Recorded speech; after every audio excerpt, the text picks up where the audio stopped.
స్తోత్రాలు. అయ్యా ఇదిగో నా తండ్రి ఆ ప్రభా మేము తెలిసి తెలియకపోయిన నా ప్రభా మాకు వచ్చి రాని సమాధానాలతో నా తండ్రి మేము మాట్లాడుతున్నాం దేవా. అయ్యా మా లోపములను మేము సరి చేసుకుంటున్నా తండ్రి. మా హృదయములను భద్రపరచమని నా ప్రభా నేను ప్రార్థించుకుంటున్నాను తండ్రి. అవును దేవా అదే ఒకసారిగా నా ప్రభా ఈ పాదాల సన్నిధిలో అడుగుతున్నాము తండ్రి. ఏమి చేస్తున్నామో మాకు తెలియదు నా ప్రభా. ఆనాడు నా ప్రభా పిలాతు గారు నా ప్రభా అమ్మారు అడిగిన నా తండ్రి ఈయనలో నాకు ఏ దోషమో కనిపించడం లేదని చెప్పినాడు నా ప్రభా. మన చేతులను కడుగుకొని నా ప్రభా అయా చెరుడుకు అప్పగించినప్పుడు లేదు నా తండ్రి ఇదిగో యేసుని శిక్షించండి బర్నబాను విడిపించమని నేను కేకలు వేసిన రీతిగా నా ప్రభా అయా బర్నబాను విడిపించినారు నా ప్రభా.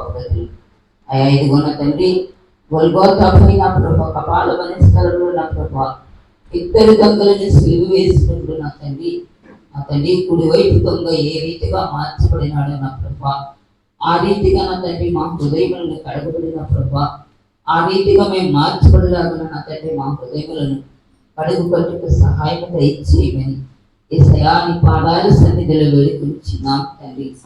అయా ఇంకే వందనములు స్తోత్రములు చెల్లించుకొనిచున్నాం తండ్రి.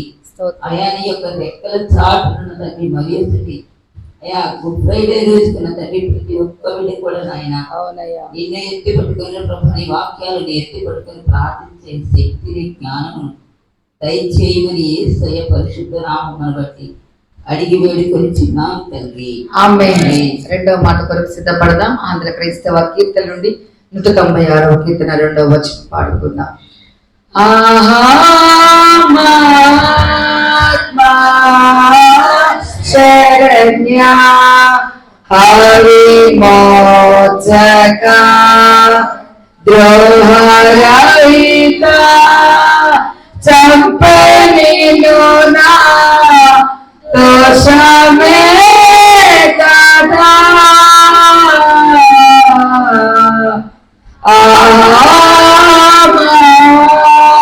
మా శరణ్య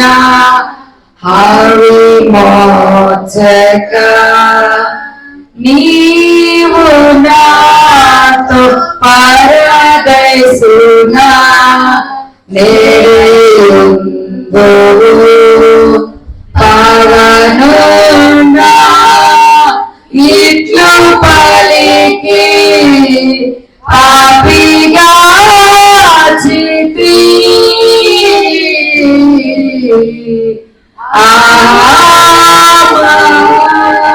మా శరణ్య హరిమోచక. రెండవ మాట ఏర్పాటు చేయబడ్డ అలేఖ్య వచ్చి ముందుకు చదవాల్సిందిగా ప్రభు పేట తెలియజేస్తున్నాం.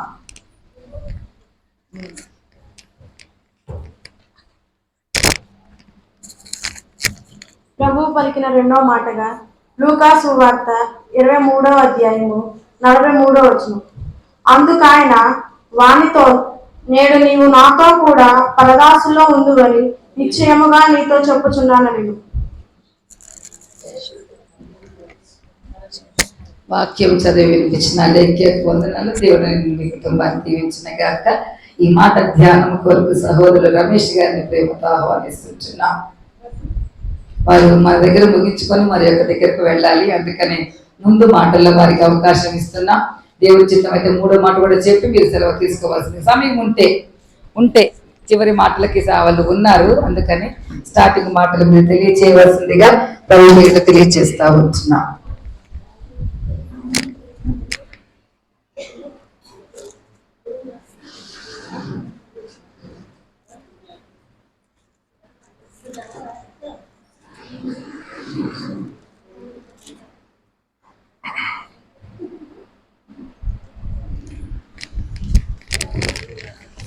యేసుక్రీస్తు ప్రభువారు గొల్గొతా కొండపై ఆ కలువరి సిలువలో వేలాడుతూ ఆయనని 9 గంటలకు సిలువ మీదకి తీసుకొచ్చారు. ఉదయం 9 గంటలకు సిలువ మీదకి తీసుకొని వచ్చారు. మధ్యాహ్నం 3 గంటల వరకు ఆయన ప్రాణము పోయే వరకు కూడా అనేక మంది అక్కడ చూసి రోధించేవారు ఉన్నారు, హేళన చేసేవారు ఉన్నారు. 2 రకాల మనుషులు ఉన్నారు అక్కడ. బాధపడే వాళ్ళు ఉన్నారు, హేళన చేసేవారు ఉన్నారు. అయితే ఈ చదవబడిన మాటలో కూడా 2 వ్యక్తులు కనపడతా ఉన్నారు. ఒకడేమో తను చేసినటువంటి తప్పును తెలుసుకొని పశ్చాత్తాపం పొందిన వాడుగా ఒకడు కనపడతా ఉంటే, ఇంకొకటి పరిస్థితి ఎలా ఉంది అని అంటే చూడండి, చదువుదాము. 39 నుంచి చదువుదాం. వ్రేలాడదీయబడిన ఆ నేరస్తులలో ఒకడు ఆయనను దూషించుచు, నీవు క్రీస్తువు గదా, నిన్ను నీవు రక్షించుకును, మమ్మును కూడా రక్షింపమని చెప్పాను. ఇది చాలండి. ఇక్కడికి ఒక వ్యక్తి యొక్క క్యారెక్టర్ మనం చూస్తా ఉన్నాం, ఒక వ్యక్తి యొక్క ఆలోచన విధానాన్ని మనం చూస్తా ఉన్నాం. ఇంకా 2వ వ్యక్తి మాట్లాడుతూ ఉన్నాడు. చూడండి 40వ వచనంలో, అయితే 2వ వాడు వానిని గద్దించి, నీవు అదే శిక్షా విధిలో ఉన్నావు గనుక దేవునికి భయపడవా? మనకైతే ఇది న్యాయమే, మనము చేసిన వాటికి తగిన ఫలము పొందుచున్నాము గాని ఈయన ఏ తప్పిదము చేయలేదని చెప్పి ఆయనను చూచి, యేసు నీవు నీ రాజ్యంలోనికి వచ్చినప్పుడు నన్ను జ్ఞాపకము చేసుకొనమనెను. అది ఇక్కడ 2 వ్యక్తుల యొక్క సంభాషణ మనం విన్నాము. 2 వ్యక్తుల యొక్క గుణ లక్షణాలు కూడా మనము చూస్తా ఉన్నాం. వారిద్దరు ఎవరంటే 32వ వచనం చూడండి. వారిద్దరు ఎవరు? మరి ఇద్దరు ఆయనతో కూడా చంపబడుటకు తేబడిరి, వారు నేరము చేసిన వారు. ఎవరంట వాళ్ళు? నేరము చేసిన వారు వాళ్ళు. యేసయ్య నేరం చేశాడా? యేసయ్య నేరం చేశాడా? వీళ్ళు ఎలాంటి వాళ్ళు? నేరము చేసి శిక్ష పొందుకోవలసినటువంటి వారు. వాళ్ళు ఎందుకు తేబడ్డారంట? అక్కడ చంపబడుటకు తేబడ్డారు. ఈ చంపబడుటకు తేబడినప్పుడు అని అంటే చివరి క్షణాలలో ఉన్నప్పుడు కూడా మనిషి స్వభావం ఎలా ఉంటుందో, మనిషి స్వభావం ఎలా ఉంటుంది, చచ్చిపోతున్నావు అనేటప్పుడు కూడా కొంతమంది తాము మారనంటే మారరు. మేము పట్టుకున్న కుందేలుకి 3 కాళ్ళు. మా స్వభావం వింతే. మా హృదయం రాయి అయిపోయింది, గట్టిదైపోయింది. అసలు దేనికి అది లొంగదు, ఈ నేరస్తుడి పరిస్థితి అలాగే ఉంది. మొదటి వాడి పరిస్థితి ఏమంటున్నాడు? అతను ఏమంటున్నాడంటే, ఒకడు దూషించుచు. అంతకు ముందు అక్కడ దూషిస్తున్నారుగా ఎవరు? జనులందరూ నిలవబడిన వాళ్ళ సైనికులు కానీ, అపహాస్యం చేసే వాళ్ళు కానీ చాలా మంది దూషిస్తుంటే చివరికి నాకు తెలిసి నేను అనుకుంటా, ఈ సిలువ మీద ఉన్నటువంటి దొంగ కూడా దూషిస్తే, అరే వీడు మన వైపే కదా, ఈయన్ని శిక్ష తగ్గించి తీసేద్దాము అనుకున్నాడేమో. శిక్ష పొందుకోకుండా తప్పించుకుందాం అనుకోని ఆయన కూడా యేసయ్యను తిడుతున్నాడేమో అనుకున్నాం. కానీ అక్కడ ఆ రోమీయులు లేకపోతే ఆ యోధా సమాజంలో అక్కడ వాళ్ళు ఏదైనా సరే అనుకుంటే అది ఖచ్చితంగా వాళ్ళు చేస్తారు. ఆ శిక్షలు అంత భయంకరంగా ఉంటాయి. చంపబడడానికి దైవదూషణ చేసిన వాడికి శిక్ష వేయాలి, దొంగతనం చేసిన వాడికి శిక్ష వేయాలి. వాళ్ళకు ఒక రాజ్యాంగం ఉంది. మన భారతదేశానికి రాజ్యాంగం ఉన్నట్టు వాళ్ళకు కూడా ఒక రాజ్యాంగం ఉంది. ఇదిగో తప్పు చేస్తే ఈ శిక్ష 6 నెలలు, సంవత్సరం భయంకరమైన తప్పు చేస్తే మన దేశంలో వేసే శిక్ష ఏంటి? మరణ శిక్ష. మరణ శిక్ష. ఆ మరణ శిక్ష పొందుకోవటానికి ముందు ఒకవేళ ఈడు మంచివాడో కానో అని తెలుసుకోవడానికి విచారణ చేస్తారు.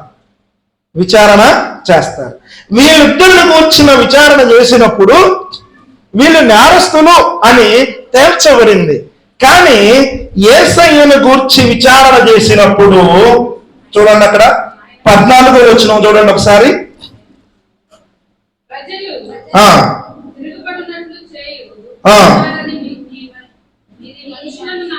తెచ్చితిరే,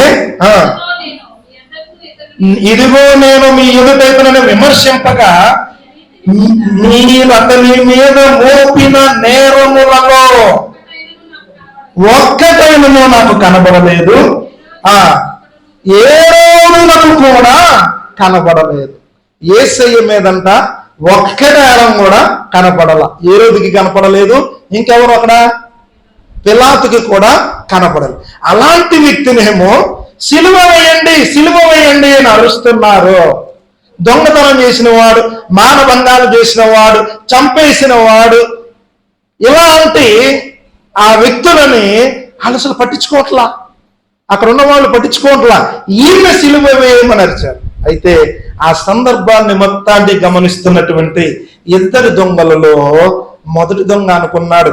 ఆయన ఆలోచన క్రూరమైన ఆలోచన, సాతాను ఆలోచన. ఏమంటున్నాడు తెలుసా?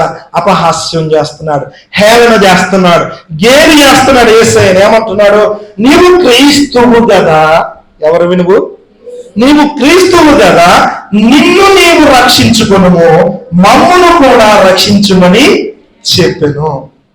అంటే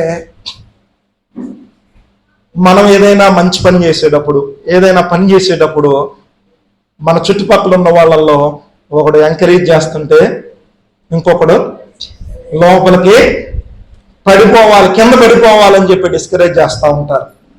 ఇక్కడ అలాంటి స్వభావమే.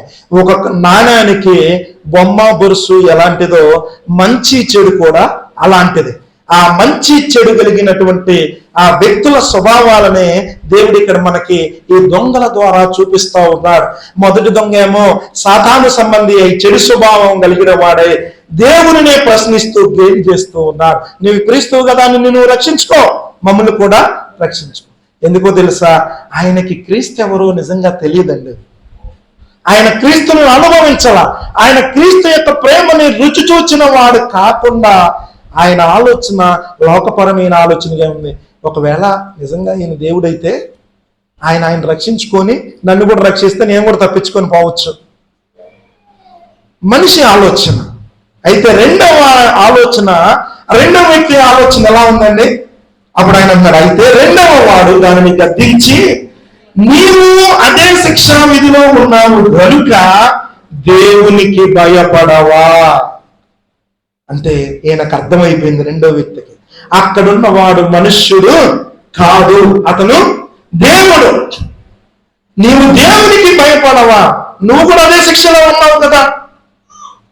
నీకు మరణ శిక్ష వేశారు, ఆయనకి మరణ శిక్ష వేశారు, నాకు మరణ శిక్ష వేశారు. ఈయన యొక్క నాకు తెలిసి నేను అనుకోవాలి, ఆయన మనోనేత్రం తెరవబడింది. ఆయన మనోనేత్రము తెరవబడింది అనుకోని ఆయన అంటా ఉన్నాడు అక్కడ.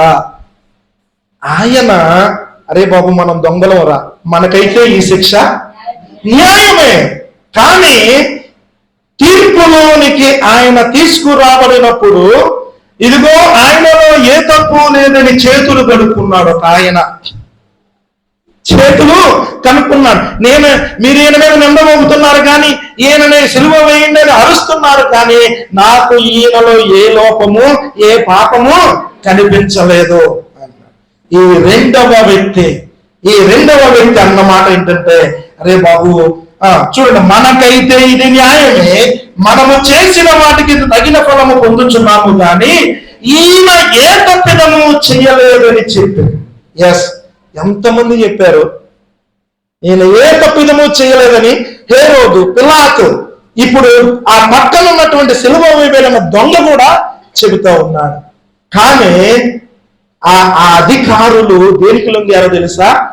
రాజ్యకాంక్ష కోసం, అధికారం కోసం, ఒకవేళ యేసయ్యను సిలువ వేయకపోతే మా పదవి పోతుందేమో అనుకున్నారు వాళ్ళు. మా అధికారం పోతుందేమో, మమ్మల్ని ఎవరో లెక్క చేయడేమో అనుకుని యేసయ్యని ఏం చేశారు వాళ్ళు? సిలువ మీదకి ఎక్కించారు. అయితే యేసు అప్పుడు అంటున్నాడు చూడండి, ఆ రెండవ వ్యక్తికి మారు మనసు వచ్చింది ప్రియులారా. ఆ రెండవ వ్యక్తికి ఎక్కడొచ్చింది మారు మనసు? సిలువ మరణం దగ్గరకు వచ్చినప్పుడు వచ్చింది. మరి మారు మనస్సును గూర్చిన మాటను జ్ఞాపకం వచ్చింది. కాబట్టి ఎంతమంది మీలో మారు మనస్సు పొందారు? మారు మనసు పొంది మారు మనసునకు సాదృశ్యముగా మీ అంతరంగములలో వచ్చినటువంటి మార్పునకు బాహ్య సూచనగా బాప్తీసము తీసుకున్న వారు ఎందరు?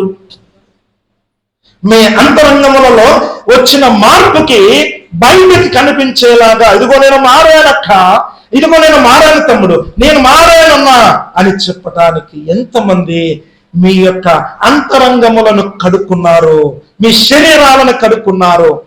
ఎక్కడ నిజంగా ఆయన నీటిలో మునగలేదు, కానీ ఆ దొంగ నీటి బాప్తీసము అక్కడ తీసుకోలేదు, కానీ నిజంగా ఆయనకి అక్కడ హృదయములో మారు మనస్సు వచ్చింది. ఆయనకి హృదయములో మారు మనస్సు వచ్చి, చూడండి, ఆయనను చూచి యేసు, నీవు నీ రాజ్యములోనికి వచ్చినప్పుడు నన్ను జ్ఞాపకము చేసుకోనమనెను.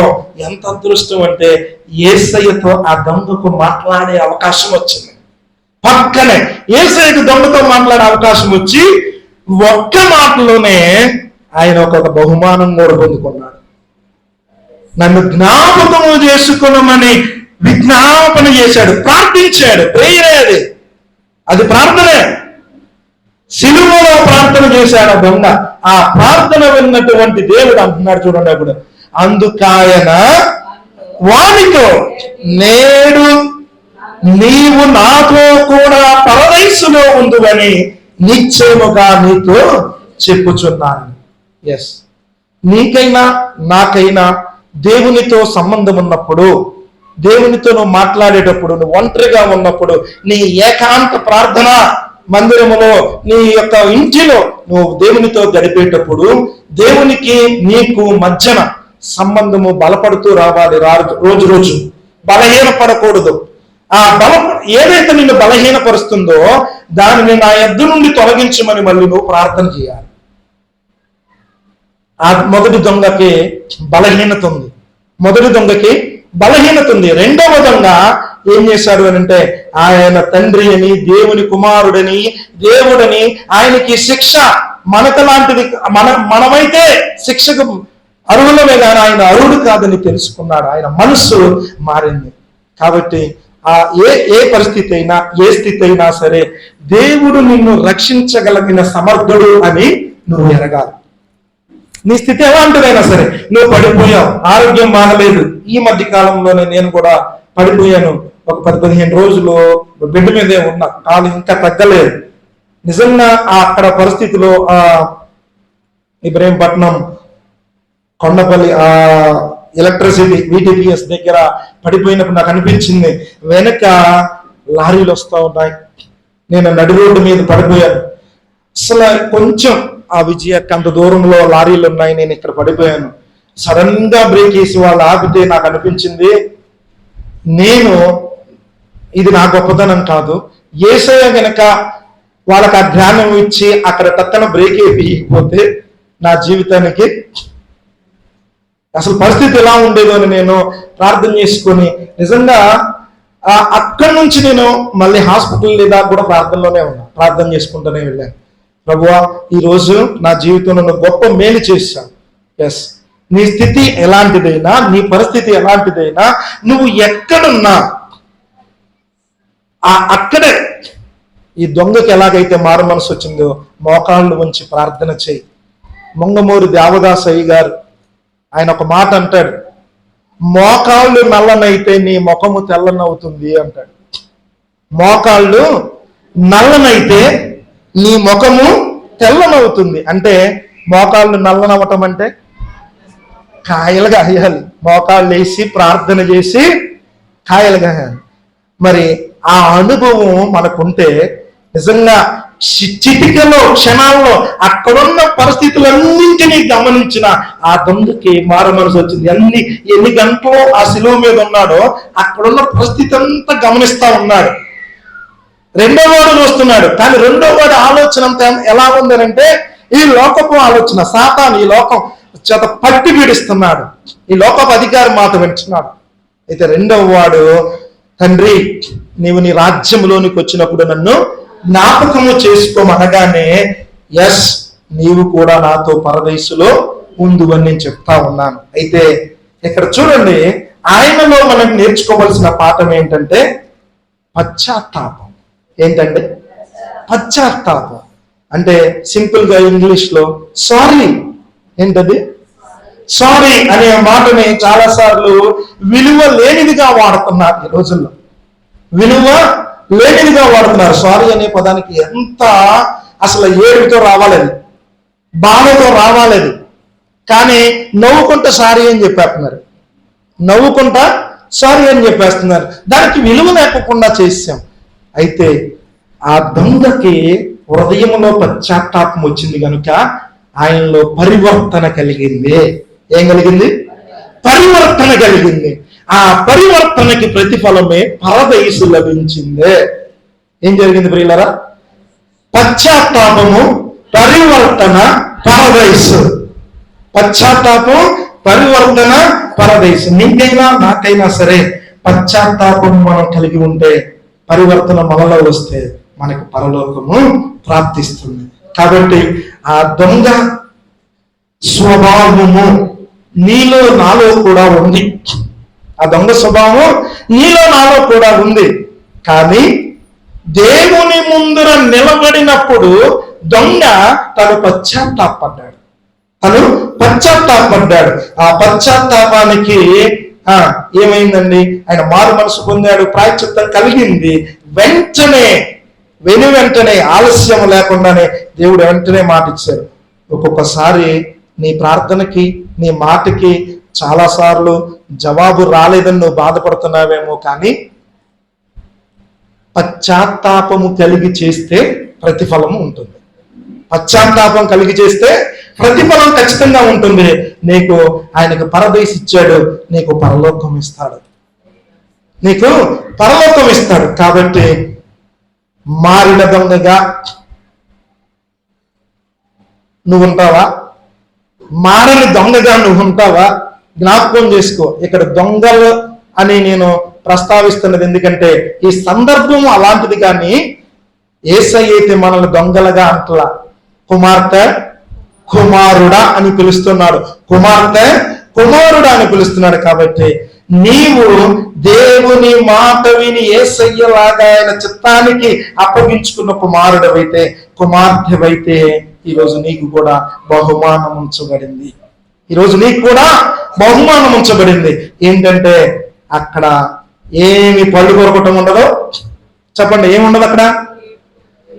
ఏడుపులు ఉండవు, పళ్ళు కొరకటం ఉండవు. ఈ భూలోకంలో అయితే ఆ దొంగ ఎలా హేళన చేసి ఆడు కూడా బాధపడతా ఉన్నాడు, అక్కడ ఏమీ ఉండదు. ఏ చింత లేదు నీకు. ఎంతో మంచి విశ్రాంతి కలిగిన ప్రదేశం నీకు ఆయన ఇస్తాడు. జ్ఞాపకం ఉంచుకో, దేవుని చేత ఒక బహుమతి పొందుకోవటం అంటే మామూలు విషయం కాదు. దేవుడి చేత బహుమానం పొందుకోవటం అంటే మామూలు విషయం కాదు. ఒక ఇద్దరు ముగ్గురిని నేను చూపిస్తాను. మోషే ఏమన్నాడు? సాత్వికుడు. ఎవరండి? సాత్వికుడు అనే బహుమానం. దావీదు నా ఇల్లంతటిలో నమ్మకమైన వాడు అని బహుమానం పొందుకున్నాడు. మరి నీ బహుమానం ఏంటి? పౌలు అంటా ఉన్నాడు, నేను ఓపికతో పరుగు పందెంలో నేను పరిగెత్తుచున్నాను, నాకు ఒక నీతి కిరీటం బహుమానం ఉంచబడింది. మరి మారిన నీకు, దేవుని వాక్యమని మారిన నీకు ఒక మంచి కిరీటము బహుమానం ఉంచబడుతుందని నువ్వు నమ్మవా?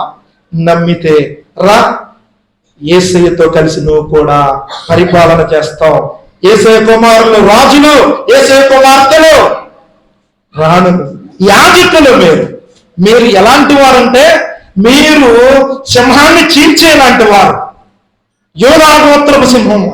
అయితే ప్రియులారా, ఈ మాటల్ని మన హృదయంలోనికి రానీయలేకపోతున్నాం. ఆ మొదటి దొంగ చేసిన పని అదే.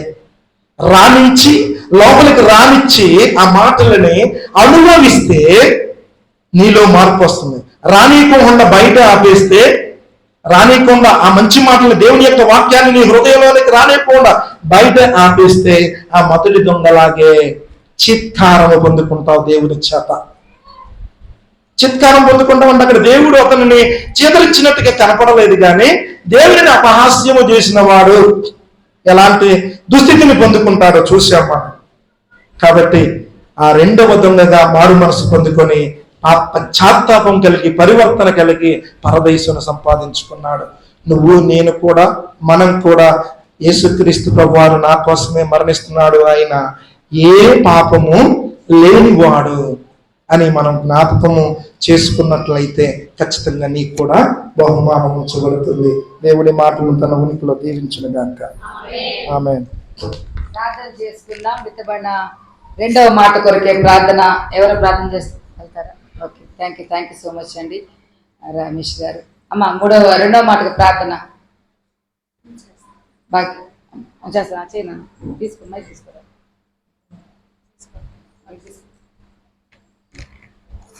మహోన్నత ప్రేమ నమ్మకం కలిగిన మా ప్రియ పరలోక తండ్రి, నీ పరిశుద్ధమైన ఘనమైన ఉన్నతమైన నామానికి యొక్క మధ్యాహ్న కాల సమయం అందు వేలాది వందనాలు, స్తుతులు, స్తోత్రములు నాయన. ఇదిగో ఈ రీతిగా ప్రభా గుడ్ ఫ్రైడే ఆరాధనకు మమ్మల్ని అందరినీ ప్రభా చేర్చి ప్రభా మాకు నీ యొక్క సిలువలో పలికినటువంటి 7 మాటలను వివరంగా తెలియజేస్తున్న విధానానికి నీకు వేలాది స్తుతులు, స్తోత్రములు నాయన. ఇగో మొదటి మాట విని ఉన్నాం ప్రభా నాయన.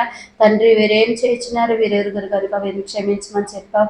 రెండో మాటగా ప్రభా నీవు నాతో కూడా పరదేశంలో ఉంటావని సెలవిచ్చావు ప్రభా నాయన. ఆ యొక్క సిలువ వర్తమానం విన్నప్పుడు ప్రభా నిజంగానైనా మారిన దొంగ యొక్క హృదయంను ప్రభా, మారని యొక్క దొంగ యొక్క విషయంలో విన్నప్పుడు ప్రభానైనా మేము ఏ రీతిగా ఉన్నామో అని గ్రహింపును కలిగి ప్రభానైనా, మారినటువంటి దొంగ హృదయం కలిగి ప్రభానైనా యేసుక్రీస్తుతో ప్రభువ పరలోకంలో ప్రభా ప్రేమ విందులో మేము పాల్గొనే భాగ్యం మాకు దయచేయమని ప్రార్థనా పూర్వకం విజ్ఞాపన చేస్తున్నాను ప్రభానైనా.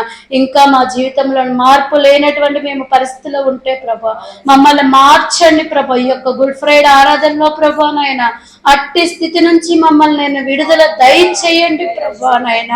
మాకు ఎంతో క్లియర్ గా తెలియచేస్తూ ఉన్నావు ప్రభా నీ యొక్క వర్తమానం ప్రభా నైనా యేసయ్యా నీ నిజంగా దేవుడు ప్రభా నైనా. ఆ యొక్క నైనా దొంగ ప్రభా సిలువ మరణం వరకు వచ్చి ప్రభా అంతే తను నేరం చేసి ఉన్నాడు ప్రభా. ఆ క్షణంలో ప్రభా తను తెలుసుకోగలిగాడు ప్రభా. ఆ క్షణంలో మారు మనసు పొందగలిగాడు ప్రభా. వెంటనే మీరు మాట ఇచ్చి ఉన్నారు ప్రభా నాయన.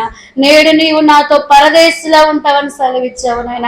అట్టి రీతిగా ప్రభా మమ్మల్ని అందరినీ కూడా ప్రభా మీ యొక్క పరలోక రాజ్యంలో జ్ఞాపకం ఉంచుకుంటారని కోరుకుంటూ మీరు ఇచ్చినటువంటి ఈ యొక్క వివరణ బట్టి నీకు వేలాది వందనాల స్తుతులు స్తోత్రములు తెలియజేసుకుంటూ మా రక్షకుడు నజరేయుడైన యేసుక్రీస్తు నామములో అడిగి పొందుకున్నాం తండ్రి. రెండవ మాట వివరించిన సహోదరులకి అలాగే ప్రార్థన చేసిన సహోదరికి ప్రత్యేకమైన వందనాలు. సంఘం తరపున మా కుటుంబం తరపున కూడా తెలియజేస్తా ఉంటున్నా. మూడవ మాట కొరకు సిద్ధపడండి. మూడో మాట చదివేవారు సిద్ధపడండి. మీరేనమ్మా మూడో మాట ఎవరు? ఓకేనన్నా, రైట్. ఆహా మహాత్మా శరణ్య హవిమోచక ద్రోహరహిత చంపే నీలునా దోషమే కదా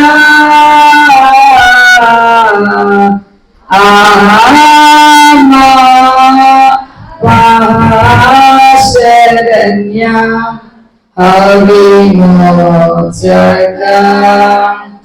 అమ్మని సుతుడటంచు మరి యమ్మతో బలికి యమ్మని జననీయంచు ఘటముడి వితి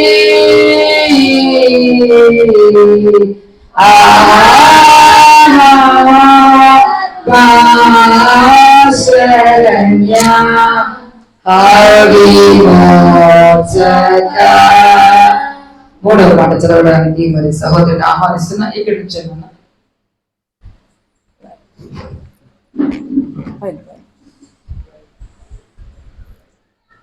యేసుక్రీస్తు ప్రభువారు సిలువలో పలికిన 3వ మాటగా యోహాను సువార్త 19వ అధ్యాయము 26-27 వచనములు. యేసు తన తల్లియు తాను ప్రేమించిన శిష్యుడును దగ్గర నిలుచుండుట చూచి, అమ్మా, ఇదిగో నీ కుమారుడు అని తన తల్లితో చెప్పెను. తరువాత శిష్యుని చూచి, ఇదిగో నీ తల్లి అని చెప్పెను. ఆ గడియ నుండి ఆ శిష్యుడు ఆమెను తన ఇంట చేర్చుకొనెను. వాక్యం చదివి వినిపించిన సహోదరికి వందనాలు. ప్రభునందు ప్రియమైన దేవుని సంఘం, మా దేవుని బిడ్డలారా, మన ప్రభువును రక్షకుడైన యేసుక్రీస్తు నామమున మీ అందరికీ వందనాలు తెలియజేస్తూ, మీ తల్లిగా సంఘ మరి సేవకురాలిగా 3వ మాట వివరించడానికి నేను సిద్ధపడి ఉన్నాను. దేవుడికి మహిమ కలుగును గాక. ఎంతమంది ఆసక్తిగా ఉన్నారు? ఎవరైనా మజ్జిగ తయారు చేస్తున్నారా? భయంకరమైన ఎండ, కనీసం చల్లటి నీళ్ళని వేస్తున్నారా? అమ్మా, చాలా దీవెన ఆశీర్వాదం ఏమిటంటే ప్రపంచం మొత్తము కూడా ఈ సమయమందు మందిరాల్లోనే ఉన్నారు. క్రైస్తవులు అనబడిన వారందరూ కూడా మందిరాల్లోనే ఉండి ఈ మాటలన్నీ కూడా ధ్యానం చేస్తున్నారు. మనం ఒక్కరమే కాదు, నేను కూర్చోలేకపోతున్నాను, వినలేకపోతున్నాను అంటే కాదు, అందరూ కూడా వింటున్నారు.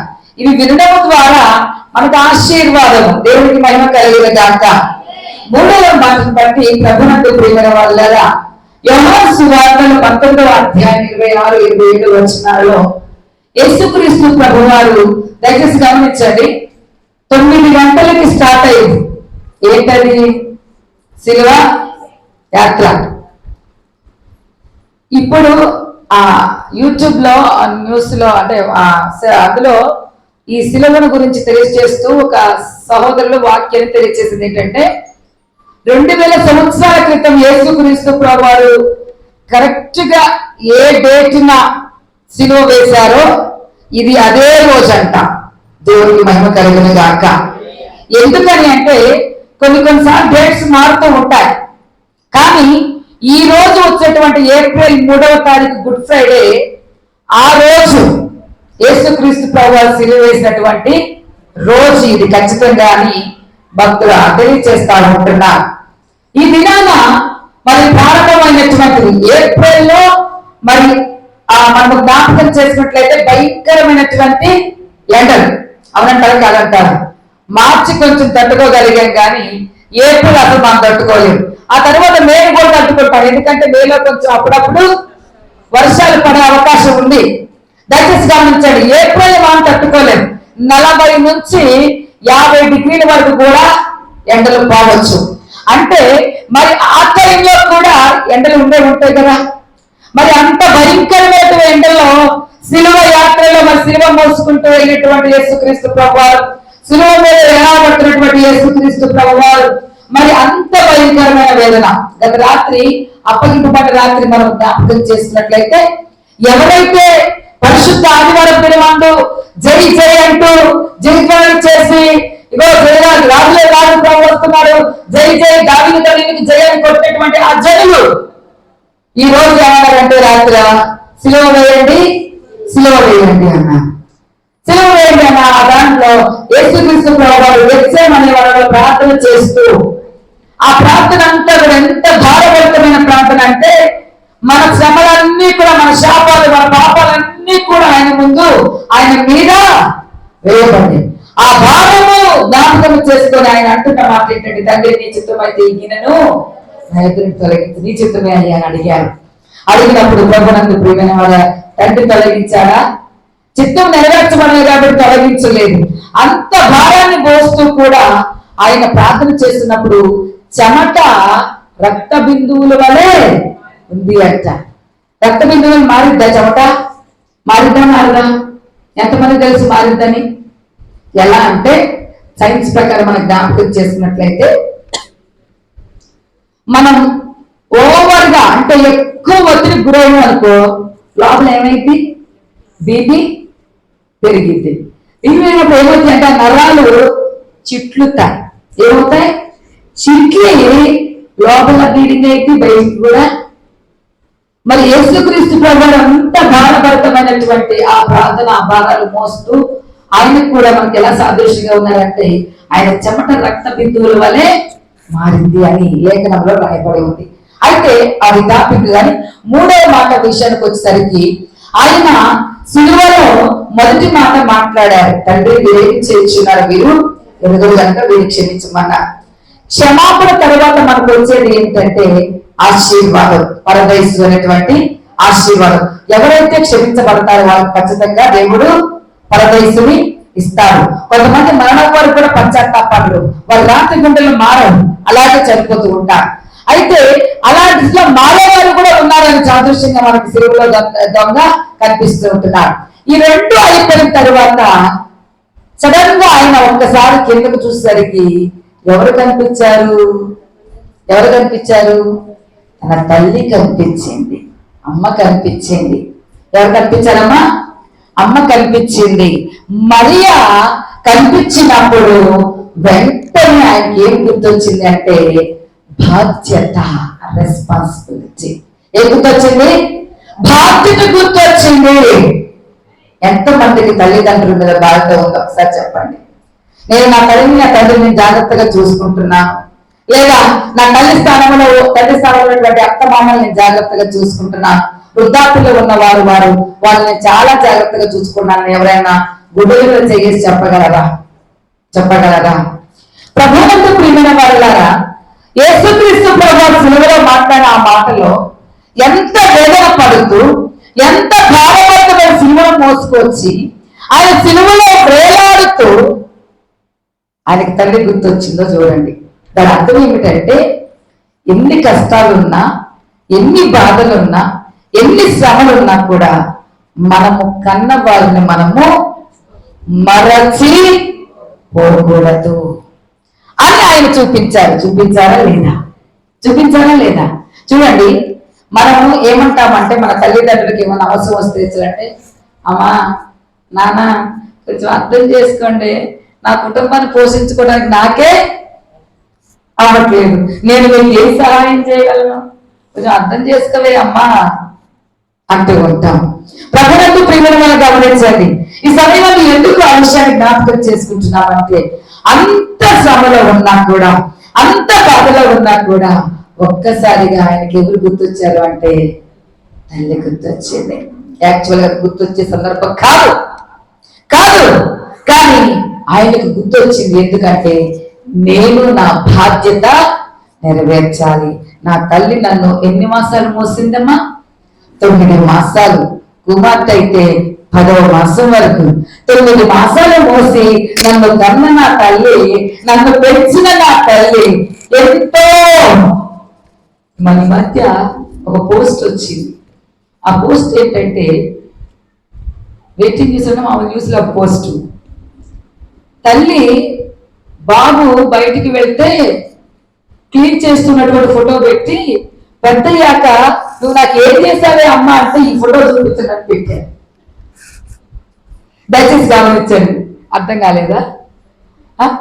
అయితే చాలా మంది అడుగుతూ ఉంటారు, వయసు వచ్చిన తర్వాత నువ్వు నాకేం చేసావే, నాకేం పెట్టావు, నువ్వేం దాచావు? ప్రభువునందు ప్రియమైన వాళ్ళరా, మనకి ఉన్నది లేనిది వాళ్ళకి తెలుసా తెలియదు? ఉంటే బిడ్డలు కాబట్టి ఎవరు పెట్టుకుంటారు? బయట వాళ్ళు అయితే పిలిచి పెట్టరు కదా, పెడతారా? బయట అది చెందిందాన్ని చక్కగా. దయచేసి గమనించండి, నిన్ను 9 మాసాలు మోసి కని, అది ఒక పునర్జన్మ, కరణం అనేది ఒక పునర్జన్మ. అంత భారభరితమైనటువంటి ఆ ఇది చేసి ఉన్నటువంటి తల్లిని తండ్రిని నీవు మర్చిపోవద్దు. ఎందుకు చెప్తున్నాడు ఆ మాట యేసుక్రీస్తు ప్రభువు? ఎందుకు చెప్పారు అంటే ఆ రోజుల్లో ఉన్నారు మర్చిపోయేవారు, ఈ రోజుల్లో కూడా ఉన్నారు. మర్చిపోయే వారిని జ్ఞాపకం చేయడానికి ఆయన బాధ్యతను గుర్తు చేస్తున్నాడు. ప్రభువునందు ప్రియమైన వాళ్ళ, చిన్నప్పుడే తల్లిదండ్రి వారి బాధ్యతను మర్చిపోతే మనం పెరిగి పెద్ద కుటుంబం అయ్యేవారం. ఒకసారి గమనించండి. నాకు చాలా ఆశ్చర్యం వేసింది. తల్లిదండ్రులేమో 3-4 బిడ్డలు ఉంటే వాళ్ళనేమో సమానంగా చూస్తారా లేదా? చూసి ఎక్కడి నుంచి తీసుకువచ్చి పెట్టింది 3 ముక్కలు 4 ముక్కలు, నలుగురైతే 4 ముక్కలు. మా నాన్నగారు ఆ చిన్నప్పుడు ఏం చేసేవాళ్ళంటే షుగర్ ఫ్యాక్టరీలో జాబ్ వచ్చేసింది. చిన్న జీతం అంట, 150 రూపాయల జీతం, 150 రూపాయల జీతం. ఆ టైంలో ఏం చేసేవాళ్ళంటే అప్పట్లో తినాలి, గుడ్డు కొనాలన్నా కూడా మనకి చాలా చాలా ఖర్చుతో కూడింది. ఇక చికెన్ అవి అంటే వాము ఏ నెలకో, ఈ రోజు ఎత్తారు, రోజు కూడా ఎత్తనే ఉన్నారు. అయితే గుడి తీసుకొచ్చి మా నాన్నగారు ఏం చేసేవాళ్ళంటే ఐదు ముక్కలు చేసేవాళ్ళు. మేము ముగ్గురు, అక్క, నేను, తమ్ముడు, అమ్మ, నాన్న, 5 ముక్కలు చేసి పెట్టేవాళ్ళు ఒక్క గుడిని. ఇప్పుడు కుదిరితే 2 గుడిలో వచ్చు, రోజుకు 3 గుడ్లు.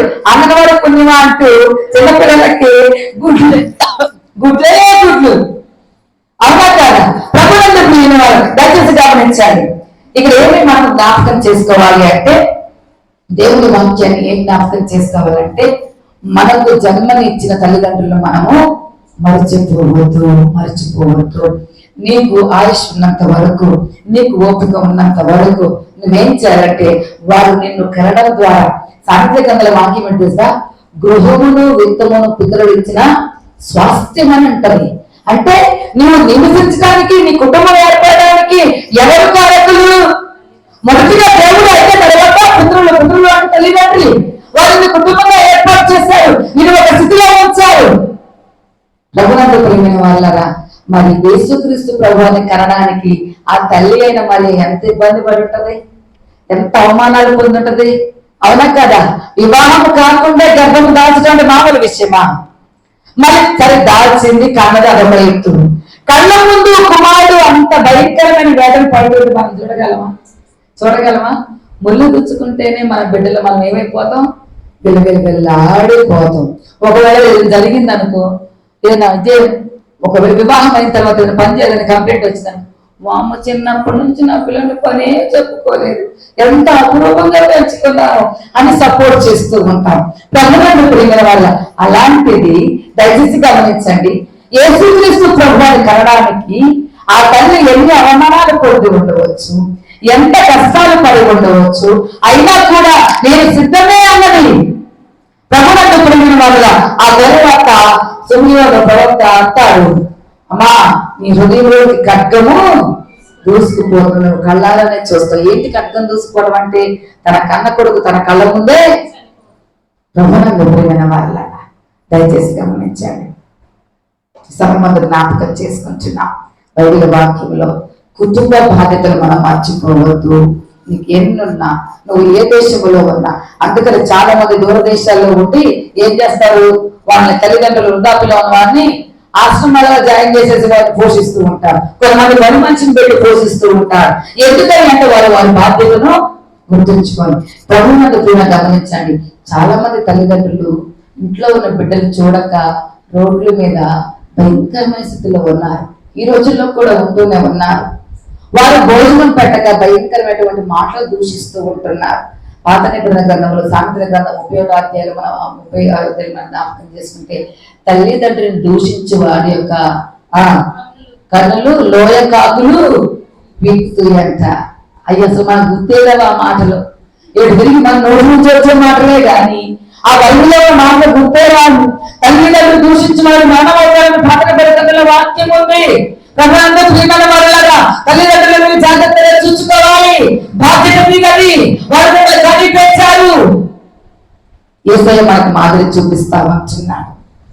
ఇంక ఘోరమైన విషయం చెప్పనమ్మా, అసలు ఎంత బాధ అంటే, ఈ రోజుల్లో న్యూస్ లో వింటా ఉన్నాం, ప్రభుత్వం ఇచ్చే పెన్షన్స్ కోసం ఏం చేస్తున్నారు, తల్లిదండ్రుల్ని కొడతా ఉన్న, డబ్బులు ఇస్తావా ఇల్లు, వాళ్ళు తాగుడు కొరకే దాన్ని ఉపయోగించుకోవడానికి భయంకరంగా హింసిస్తా ఉంటున్నారు. ఒకవేళ ఇచ్చారనుకో, ఆ డబ్బులతో ఎంతకాలం పోషించబడతారు వాళ్ళు?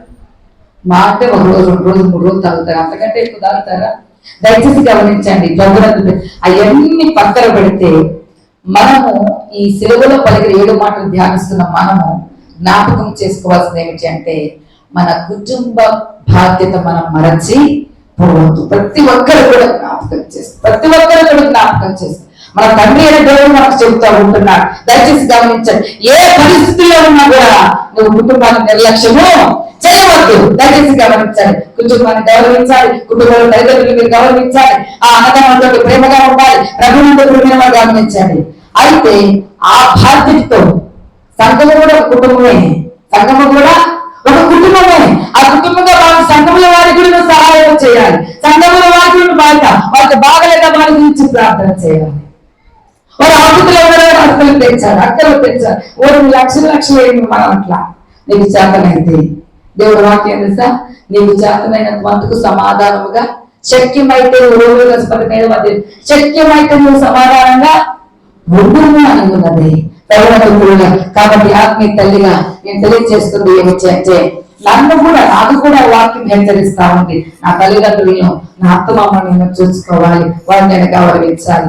మిమ్మల్ని కూడా దేవుడు మనకు తెలియజేసిన రీతిగా మీరు కూడా మీ తల్లిదండ్రులు మీరు చూడాలి, అత్తమామలు చూడాలి. వృద్ధాప్యంలో మరి మనం ఒక ఇంటికి వెళ్ళిన తర్వాత ఆ ఇంట్లో ఉన్నవారే మనకు తల్లిదండ్రులు, అవునంటారా కాదంటారా?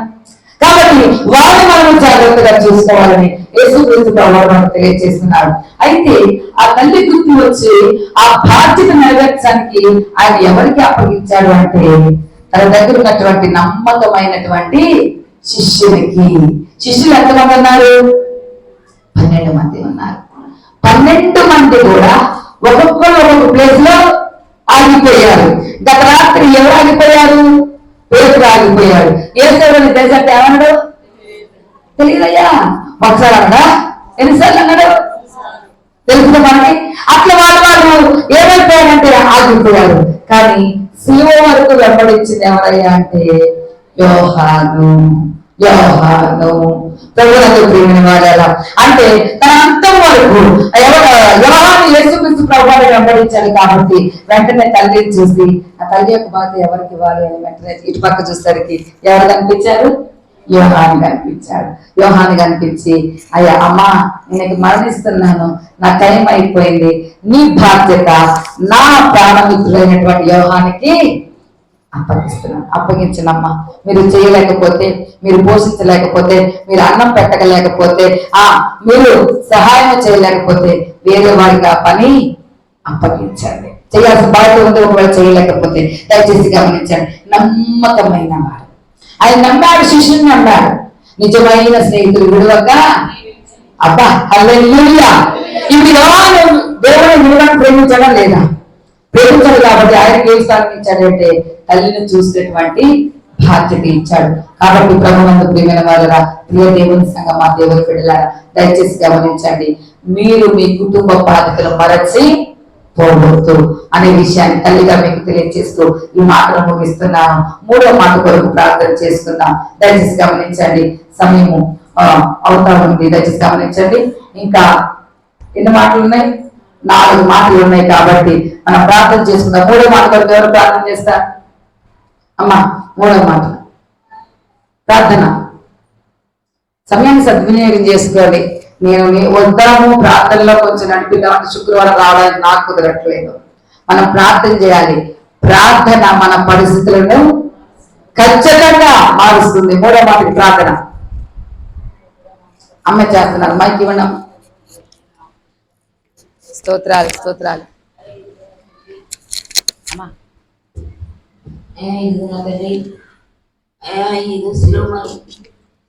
మూడవ మాట. అవునయ్య, స్తోత్రం.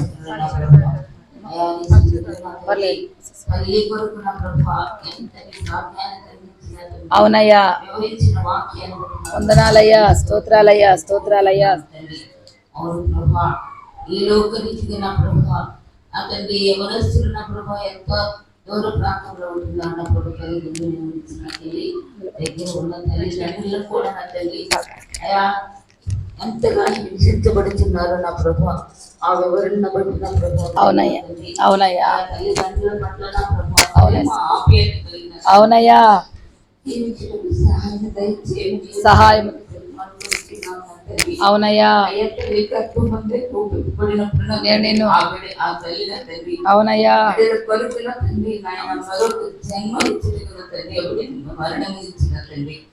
అయ్యా తిరిగి వేచి విధానాన్ని పట్టిన తండ్రి ఆ బిడ్డ తల్లి నా ప్రభు, ఆ బిడ్డని జన్మనివ్వడానికి నా తండ్రి ఎంత నరక వేదన పడుతుందో నా తండ్రి బిడ్డలకు తగ్గుది. అవునయ్యా, సహాయం చేయమని నా ప్రభు. అవునయ్యా, అవునయ్యా, అయ్యా నీ వాక్యానికి నా తండ్రి ప్రాధాన్యత ఇచ్చిన ప్రభా అవును ప్రభు. బిడ్డలు ప్రభా నామము కలిగి జీవించుటకు ఆయన దయచేయమని స్తోత్రం స్తోత్రం. అయ్యా ఎన్నో సంవత్సరాల నుంచి కూడా తండ్రి అయ్యా తల్లి ఆత్మీయత గురించి మా ప్రభావ వివరిస్తూ వస్తున్నారు నా తండ్రి. అయ్యా ఒక క్షణముగా తండ్రి ఒక రెప్ప పాటుగా నా ప్రభావ బిడ్డల్ని మార్పు కలిగించి సహాయము దయచేయను ఆయన, దయచేయను ప్రభా. స్తోత్రమయ్యా. తండ్రి ఎంతైతే నా ప్రభా ఇంకా మూర్ఖులుగా ఉంటున్నారు నా ప్రభా అయ్యా ఆ మూర్ఖత్వం నుంచి విడుదల పొందుటకు సహాయము దయచేయండి. నేను ప్రతి మానుకుంటున్నాను నా తండ్రి. తల్లి తండ్రులే కాదు నా ప్రభా. అవునయ్యా. మరో ఆడబిడ్డ అన్నప్పుడు నా ప్రభా మరో చోటు నుంచి మరో చోటుకు రాబడినప్పుడు కూడా నా ప్రభా ఆ బిడ్డ ఆడబిడ్డగా నా తండ్రి నా తండ్రి. ఆ బిడ్డకున్న గృహము యందు తల్లి అత్తమామలను కూడా నా తల్లి తండ్రి తండ్రిగా నా తండ్రి ప్రేమించే మనసును దయచేయమని యేసయ్యా నిన్న ప్రతిమానుకుంటున్నాను నా తండ్రి. ఇదిగో నా ప్రభా నీకు వేలాది వందనములు స్తోత్రములు చెల్లించుకుంటున్నాను నా తండ్రి. మరి ఒకసారిగా నా తండ్రి నీకు స్తుతులు అర్పించుకునే ఆయన అవకాశం ఇచ్చినందుకు నీకు లెక్కింపులేని వందనాలు స్తోత్రాలు చెల్లించుకుంటున్నాను తండ్రి. ఈ యొక్క చిన్న ప్రార్థన నా ప్రభుని పాదాలు చెట్టుకు చేర్చుకుని నమ్ముచు స్తుతులు స్తోత్రములు చెల్లించుకుంటున్నాను తండ్రి. ఆమేన్. ఆంధ్ర క్రైస్తవ కీర్తన 196వ కీర్తన 4వ వచనం పాడుకుందాం. 4వ మాట ఎవరమ్మా చదివేది? 4వ మాట మీరమ్మా. ఓకే రైట్, సిద్ధపడండి.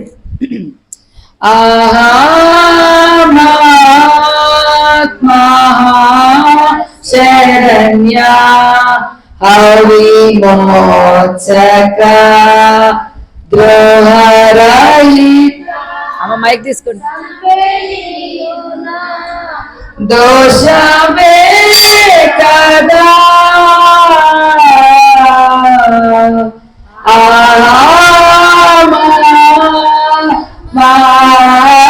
శరణ్య హరి మోచక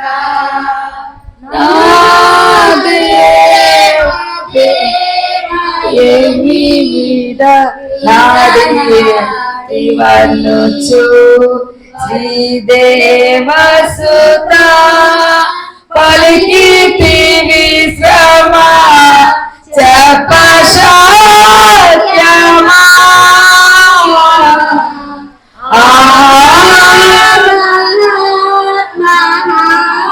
శరణ్య విమోచక. ప్రైజ్ లాడండి అందరికి. ఈ దినముగా ఏర్పాటు చేయబడిన 4వ పాఠముగా పరిశుద్ధ మత్తయి సువార్త 27వ అధ్యాయము 46వ వచనం. పరిశుద్ధుడైన మత్తయి సువార్త 27వ అధ్యాయము 46వ వచనం. ఇంచుమించు 3 గంటలప్పుడు యేసు ఏలి ఏలి లామా సబక్తాని బిగ్గరగా కేక వేశాను. ఆ మాటకు నా దేవా నా దేవా నన్నెందుకు చెయ్యి విడిచితవని అర్థం. ఈ వాక్యం ఎంతటితో సరే. వాక్యము చదివిన సహోదరికి ప్రత్యేకమైన వందనాలు తెలియజేస్తూ ఈ మాటను వివరించడానికి మన ప్రియులు మరి రత్నకుమారి టీచర్ గారిని ప్రేమతో ఆహ్వానిస్తున్నాం. కడారి రత్నకుమారి టీచర్ గారిని ప్రేమతో ఆహ్వానిస్తా వచ్చున్నాం.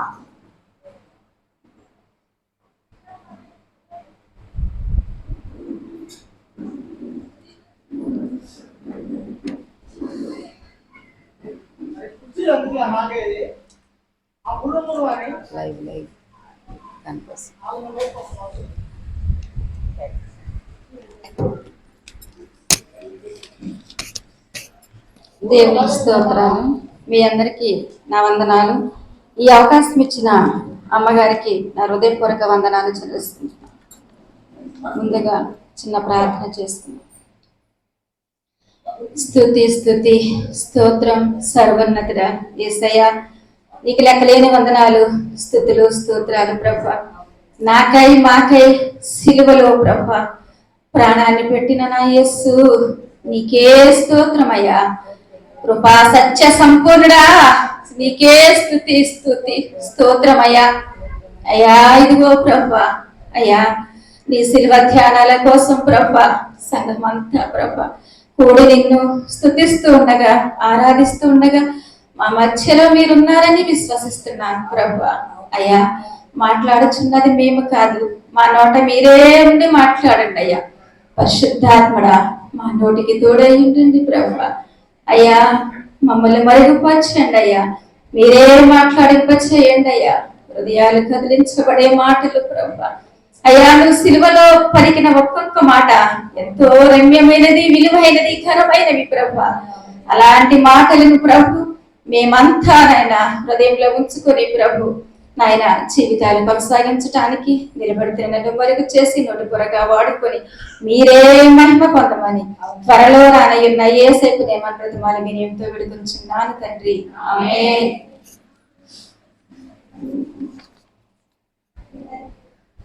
ఇప్పటి వరకు మనం యేసు శిలువలో పలికిన 3 మాటల గురించి ధ్యానించుకున్నాము, విన్నాము.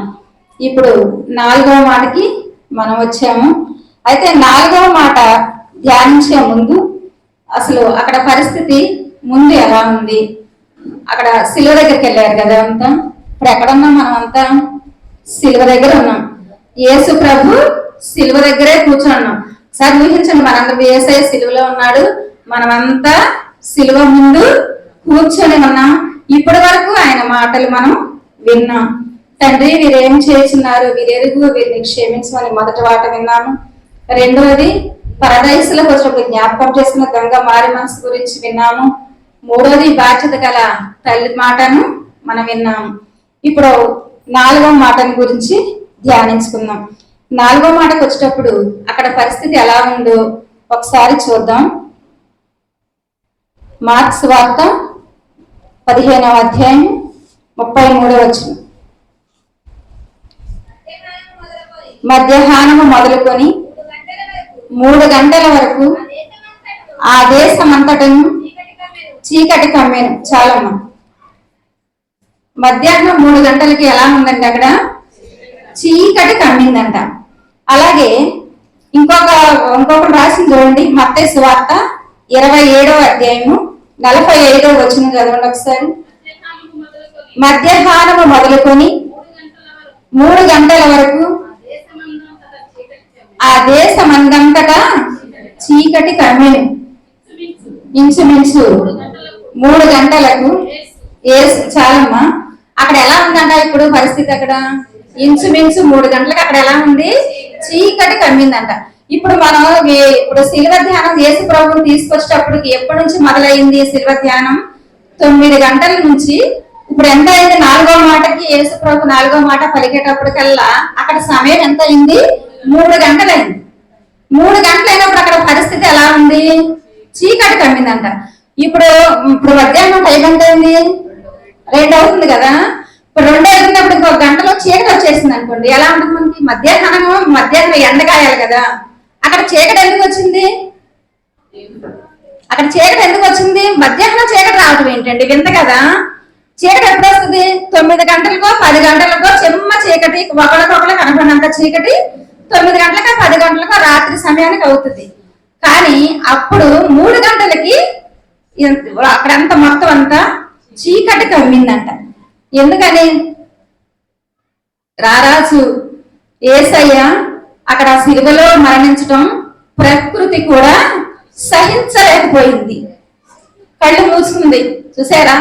సూర్యుడు, చంద్రుడు అందరూ కూడా నలిపోయారు, అస్తమించారు. వాళ్ళే చూడలేకపోయారు. ప్రకృతి తల వంచింది.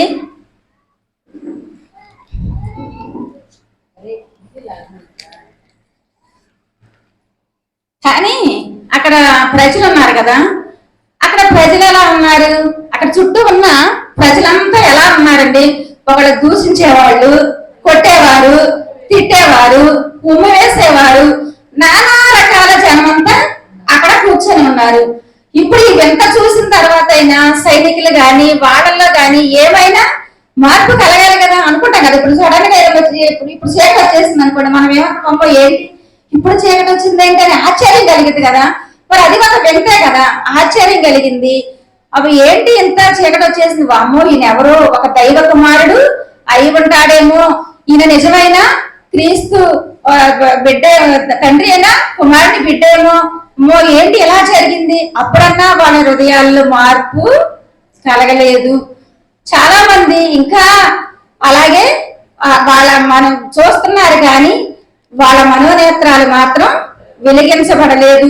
ఆ కళ్ళు అలా చూస్తున్నాయి కానీ వినట్లేదు, చూడట్లేదు. ఇప్పుడు మనం చాలా మంది అదే జనం. ఇప్పుడు మనం కూడా ఎన్నో వాక్యాలు వింటాం, ఎన్నో హృదయాలు కదిలించబడే వాక్యాలు ఎన్నో వింటాం. విన్నప్పుడు ఆ కాసేపు నేను మారిపోవాలి, నేను అలా ఉండాలి, ఇలా ఉండాలి అనుకుంటాం. తర్వాత మళ్ళీ వచ్చేటప్పటికల్లా మనసు కఠినం అయిపోద్ది. వాత వేయబడిన మనసాక్షి ఎప్పుడు అనుకుంటాం కానీ మళ్ళీ అదే ఒక్కొక్క తన వాంతికి తిరిగినట్టుగా మనం అలాగే చేస్తా ఉంటాం. అలాగే అప్పుడు కూడా ఆ జనాల్లో కూడా అలాగే ఉన్నారంట. అయితే అప్పుడు యేసు ప్రభు పలుకుతున్న మాట ఒకసారి చదవమ్మా, మళ్ళీ మార్క్స్ 15:33 తర్వాత నుంచి 3 గంటలకు యేసు ఏలి ఏలి లామా సబక్తా అని బిగ్గరగా కేకవేసెను. ఆ మాటకు నా దేవా నా దేవా నన్నెందుకు చేయి విడిచితివి అని అర్థం. చాలమ్మా. అయితే ముందుగా మీకు ఒక మాట, యేసుక్రీస్తు జీవితంలో ఏది జరిగినా ఒక ప్రాఫిట్ అనేది ఉంటుంది. కొన్ని వేల సంవత్సరాల క్రితమే ప్రవక్తల ద్వారా దేవుడు బైబిల్ గ్రంథంలో రాసించాడు. ఏది జరగాలన్న ఆయన పుట్టుక ఒక ప్రవచనంతోనే మొదలైంది. ఇప్పుడు ఒక ఖడ్గం దూసుకొని పోతుందని సిమియోను ప్రవక్త ముందుగానే చెప్పేశాడు కదా. ముందుగానే తెలిసిందా? యేసయ్య రాబోతున్నాడని ముందుగానే తెలుసా మనందరికి? ప్రవక్తలు ముందుగానే వేల సంవత్సరాల క్రితమే పాత నిబంధన గ్రంథంలో అందరూ రాసించారు. అలాగే ఇప్పుడు ఈ 3 గంటల సమయంలో కూడా ఈ చీకటి పట్టడానికి గల కారణం ఎలా అవుతుంది అనేది కూడా మరి ప్రాఫిట్ ఏమన్నా ఉందా? మరి దానికి కూడా ఆధారం ఆమోస్ గ్రంథము 8వ అధ్యాయము 9వ వచనం ఒకసారి చూడండి. ప్రభు అయిన యెహోవా సెలవిచ్చినదేమనగా, ఆ దినమందు మధ్యాహ్న సమయమందు సూర్యుని అస్తమింప చేయుదును, పగటి వేళ భూమికి చీకటి కమ్మ చేయుదును. ఉందా? ఇది ఎప్పుడు రాసింది? ఎన్నో వేల వందల సంవత్సరాల క్రితం రాయబడి ఉంది. అది ఇప్పుడు ఎక్కడ జరిగింది? యేసుక్రీస్తు సిలువలో ఇప్పుడు ఇక్కడ 4వ మాట పలికేటప్పుడు అక్షరాల అది నెరవేరింది. అప్పుడు ఇదంతా చూసి ప్రజలందరూ అలాగా ఉంటే అప్పుడు యేసు ప్రభు పలుకుతున్న ఒక మాట ఏంటి? ఏలి ఏలి లామా సబక్తా అని బిగ్గరగా కేకవేశాను. బిగ్గరగా కేకవేశానంట. బిగ్గరగా అంటే చిన్నగా అంటే ఏలి ఏలి లామా సబక్తా అన్నాడా? ఏలి ఏలి లామా సబక్తా అని గట్టిగా వచ్చాడంట. జనాలందరికీ వినపడేటట్టు. ఎందుకని అక్కడ చుట్టూ ఉన్న ప్రజలందరికీ వినపడేలాగిన గట్టిగా వచ్చాడంట దేవుడు.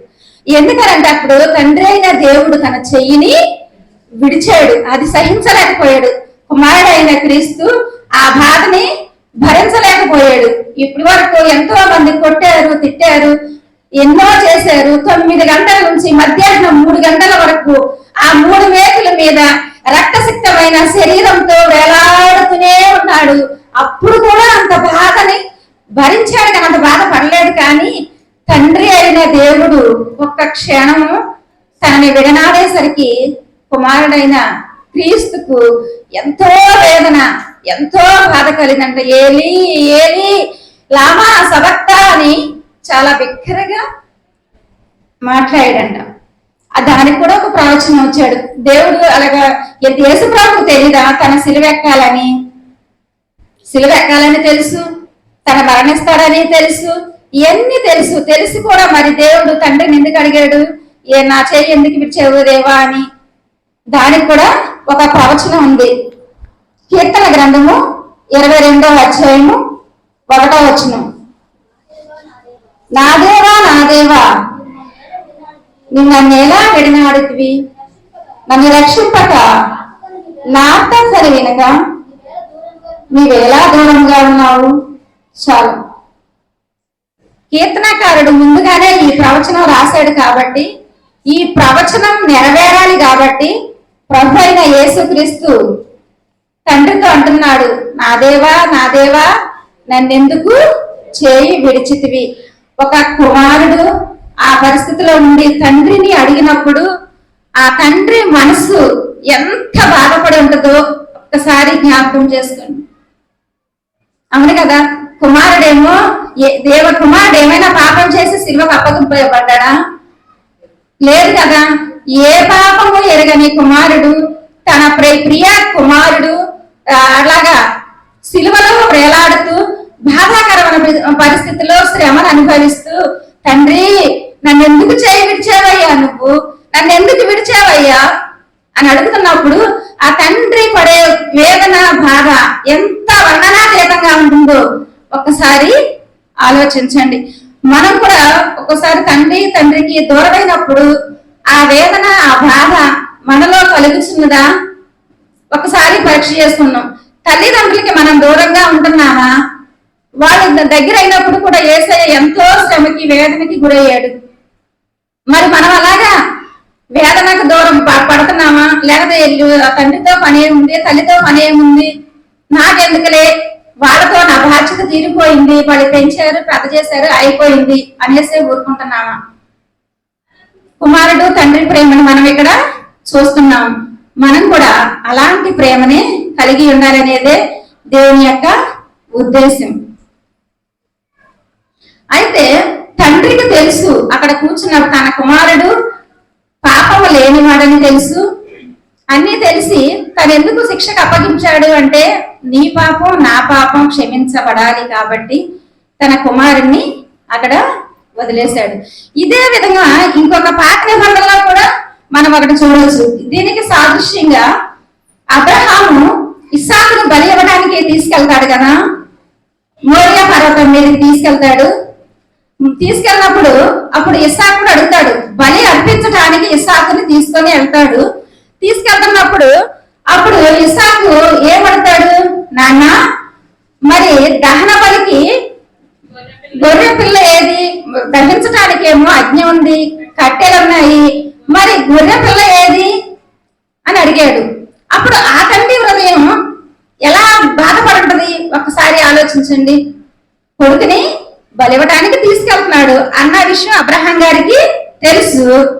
మరి తెలిసినప్పుడు కుమారుని తెలియదు కదా, కుమారుడు నాన్న గొర్రె పిల్ల ఏది నాన్న, బలిని ఎవరినిస్తున్నావు నాన్న అని ఆ కొడుకు ఆ తండ్రిని అడిగినప్పుడు ఆ తండ్రి పడే వేదన బాధ ఎలా ఉంటుంది? అప్పుడు ఏం చెప్పాడు అబ్రహాము, నా కుమారుడా దేవుడే దహన బలి గొర్రె పిల్లను చూసుకుంటాడు అని చెప్పాడు. యెహోవా ఈరే దహన బలి పశువును ఆయనే చూసుకుంటాడు.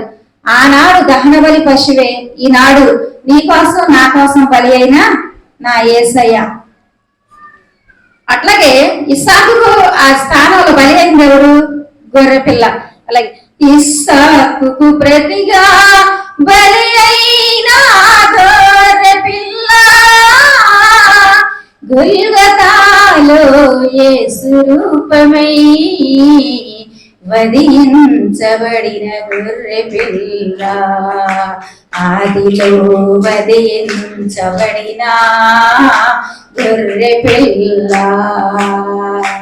ఆదిలో నియమించబడిన గొర్రె పిల్ల, తండ్రి చిత్తమును నెరవేర్చుట కొరకై శరీరధారి ఆయను, సజీవయాగమాయను, తన రుధిరముతో నిండుకొనెను, అది అనాది సంకల్పమాయను, ఆదిలో వధించబడిన గొర్రె పిల్ల. ఆనాడు ఇస్సాకు ప్రతిగా వధించబడింది ఆ గొర్రె పిల్ల. ఈనాడు మన కోసం కూడా వధించబడ్డాడు నా తండ్రి అయిన యేసయ్య. అలాగే నా దేవా నన్ను ఎందుకు చేయి విడిచితివి అని తండ్రిని అడిగాడు కదా కుమారుడు. మరి అప్పుడు తండ్రి అంటున్నాడు, మరి ఎందుకు విడిచిపెట్టాడు చెయ్యి ఎందుకు విడిచిపెట్టాడో చూద్దామా ఒకసారి. యోహాను సువార్త 3వ అధ్యాయము 16వ వచనం. దేవుడు లోకమును ఎంతో ప్రేమించెను కాగా ఆయన తన అద్వితీయ కుమారునిగా పుట్టిన వాని యందు విశ్వాసముంచు ప్రతివాడు నశింపక నిత్య జీవం పొందినట్లు ఆయనను అనుగ్రహించాను. ఎందుకు తన కుమారుడు చెయ్యి వదిలేశాడు తండ్రి అయిన దేవుడు అమ్మ అంటే, దేవుడు లోకాన్ని ఎంతో ప్రేమించాను. తన ప్రియ కుమారుని సైతము అప్పచెప్పడానికి ఆయన కంటే కూడా మనల్ని ఎంతో ప్రేమించాడు. నిన్ను నన్ను మనందరినీ రక్షించడం కోసం, మనందరి రక్షణ పొందటం కోసమే తన ప్రియ కుమారుడైన యేసుని చేయి విడిచిపెట్టడం జరిగింది. అలాగే ఒకవేళ తండ్రి అయిన దేవుడు కుమారుని చేయి వదిలిపెట్టలేదు అనుకోండి, అప్పుడు మనకు పాప క్షమాపణ ఉందా? హెబ్రీ పత్రికలో కూడా ఉంది కదా, గొర్రెల ఎందైనను మేకల ఎందైనను మనకి పాప క్షమాపణ అనేది కలగదు. మరి ఇదివరకు పురాతనంగా పాత నిబంధన కాలంలో అయితే గొర్రెలు పొట్టేళ్లను బలిచ్చేవాళ్ళు, వీళ్ళ పాపం అంతా వాళ్ళ మీద మోపి బలిచ్చేవాళ్ళు.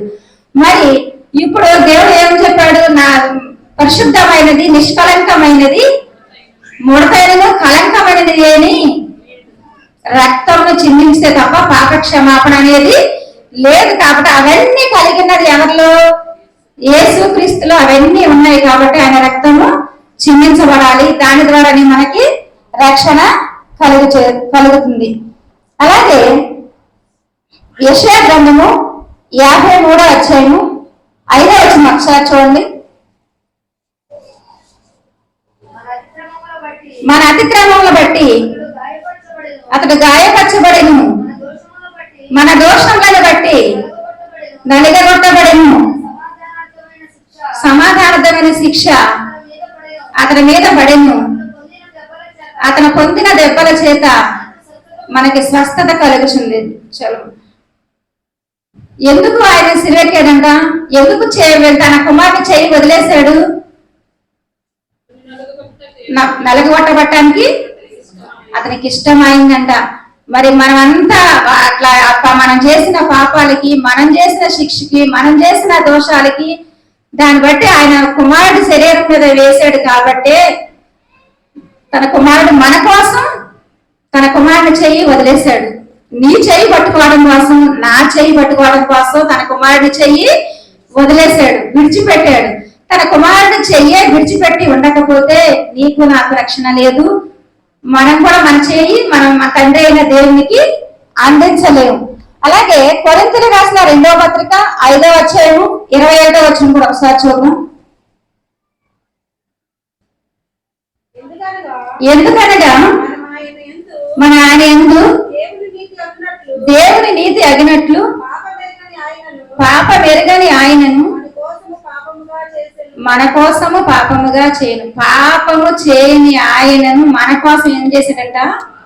పాపముగా చేశాడంట. ఇప్పుడు ఆయన మీద ఏముంది? ఆయన భుజాల మీద ఏముంది? రాజ్యభారం ఉంది. మనం చేసిన పాపాలన్నీ ఆయన భుజాల మీద ఉన్నాయి. ఏ పాపం ఎరగని ఆయన అక్కడ శిక్షను అనుభవిస్తున్నాడు. ఇదంతా ఎవరి కోసం? ఎందుకు చేయి విడిచిపెట్టాడు దేవుడు? తన కుమారుడు ఇదంతా చేయాలని తన చేయిని విడిచిపెట్టాడు. తన చేయి విడిచిపెట్టి నీ చేయిని పట్టుకోవటానికే అతను ఇలా చేయవలసి వచ్చింది. అలాగే రోమిలకు రాసిన పత్రిక 6వ అధ్యాయము 23వ వచనం కూడా ఒకసారి చూడండి.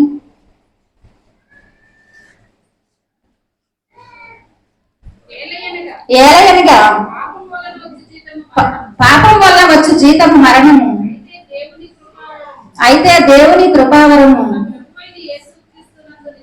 మన ప్రభు అయిన యేసుక్రీస్తునందు నిత్య జీవము. అయితే చూడండి ప్రియులారా, పాపములో మనం నశించిపోకుండా మరణము నుంచి, పాప మరణం నుంచి మనల్ని రక్షించటానికి, జీవములోకి దాటించటానికి తన ప్రియ కుమారుడైన యేసుక్రీస్తు చెయ్యని విడనాడవలసి వచ్చింది. అయితే ఇప్పుడు కూడా మనం ఎన్నో వింటున్నాము, ఎన్నో చేస్తున్నాం, కానీ అయితే ఇప్పుడు చెయ్యి ఎందుకు విడిచిపెట్టాడు? నీ కోసమే నా కోసమే ప్రియ కుమారుని సైతము అంత శ్రమలకు అప్పచెప్పాడు కదా, వినేసి చదివేసుకొని బైబిల్ ఊరుకుందామా? అయితే దేవా, నా కోసమే నువ్వు ప్రియ కుమారు సైతము మీరు లెక్క చేయకుండా అయ్యా ప్రాణం అర్పించారయ్యా. మన కోసం ఎవరు చేస్తారమ్మా ఇంత త్యాగం చేసిన మన యేసయ్యకి మనమేమిద్దాం? ఒకసారి మనలో మనం ప్రశ్న వేసుకుందాం. సిలువ చెంతకు ఇప్పుడే వెళదాం. యేసయ్యా, ఇదిగో ప్రభా నా ప్రియ కుమారుని ప్రభా, అయ్యా నీ ప్రియ కుమారుని సైతం నా కోసం ప్రభా నువ్వు విడిచిపెట్టావయ్యా. ఇప్పుడే నీ సిలువ చెంతకు నేను వస్తానయ్యా. నాలో ఉన్న దోషాలు కడుక్కుంటాను ప్రభా, నాలో ఉన్న పాపాలు కడగండి యేసయ్యా. నీ రక్తం విలువైనదిగా నాయన అయ్యా, నిష్కలంకమైనదిగా ప్రభా. ఆ రక్తము నన్ను కడగవా? ఆ రక్తంలో నన్ను శుద్ధి చేయవా? ఈనాడే నీ యొక్క సిలువ చెంతకు నేను వస్తున్నానయ్యా. ప్రతి దాన్ని వదిలేస్తానయ్యా. ఈనాటితో నీ పాపాన్ని నేను సిలువ వేస్తున్నాను ప్రభా. ఇక్కడే వదిలేస్తానయ్యా. నా చెయ్యి పట్టుకోవా ప్రభా, నా చెయ్యి పట్టుకోవా అని నువ్వు ఎప్పుడైతే దేవుని చెంతకు చేరి మొరపెడతావో నీ చెయ్యి, నా చెయ్యి, మనందరి చెయ్యి అందుకోవటానికి నా తండ్రి అయిన యేసు సిద్ధంగా ఉన్నాడు. అట్టి కృప మీకు మాకు మనందరికి అనుగ్రహించబడింది గాక. ఆమేన్.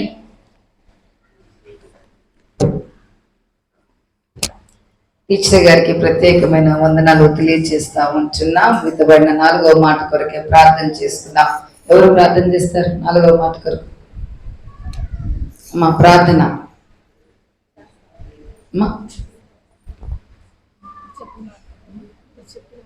మాట గురించి. మహాపరిశుద్ధుడా, మహోన్నతుడా, నీ ఘనమైన ఉన్నతమైన నామానికి వందనాస్తుతులు స్తోత్రాలు ప్రభా నాయన యేసయ్య.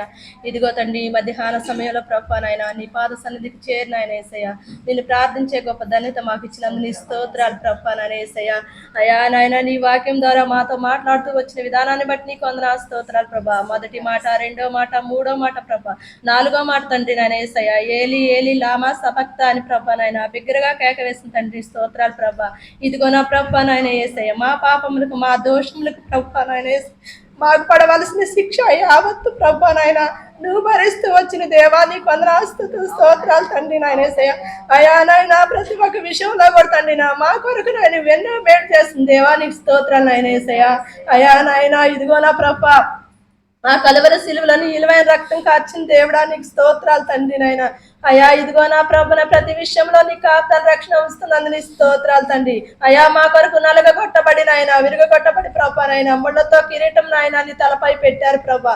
మా కాళ్ళతో చేసిన పాపములకు తండ్రి నాయన ప్రతి ఒక్క విషయంలో కూడా నువ్వు ఎంతగానో బలి అవుతూ వచ్చిన దేవా నీకు వందనాస్తుతులు స్తోత్రాలు చెల్లించుకుంటూ ప్రభా నాయన ఈ చిన్న కొద్ది ప్రార్థన నీ పాద సన్నిధికి చేర్చుకోమని నాయన యేసయ్య. నజరేయుడైన యేసయ్య నామములో ప్రభా నాయన అడిగి వేడుకొని ప్రార్థన చేసి పొందుకొని ఉన్నాం తండ్రి. ప్రార్థించిన సహోదరికి ప్రత్యేకమైన వందనాలు. 5వ మాట కొరకు సిద్ధపడదాం. వాక్యం చదివేవారు 5వ మాట ఎవరమ్మా? 5వ మాట okay.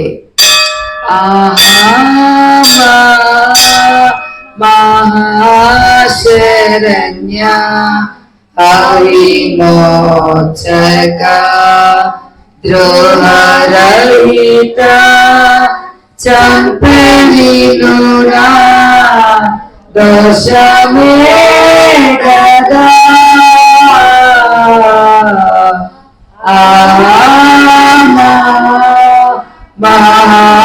మహాశరణ్య హరిమోచక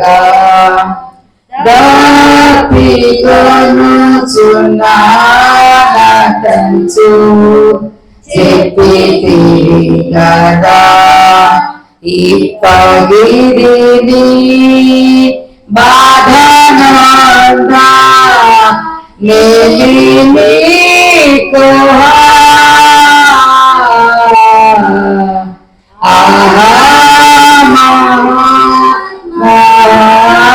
Saranya హరిమోచక.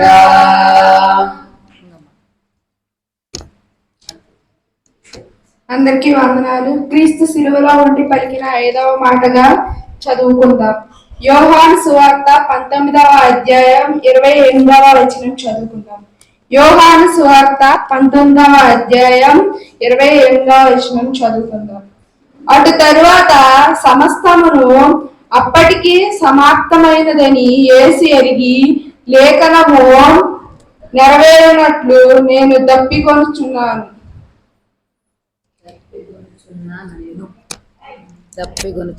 Okay, God bless you నాన్న.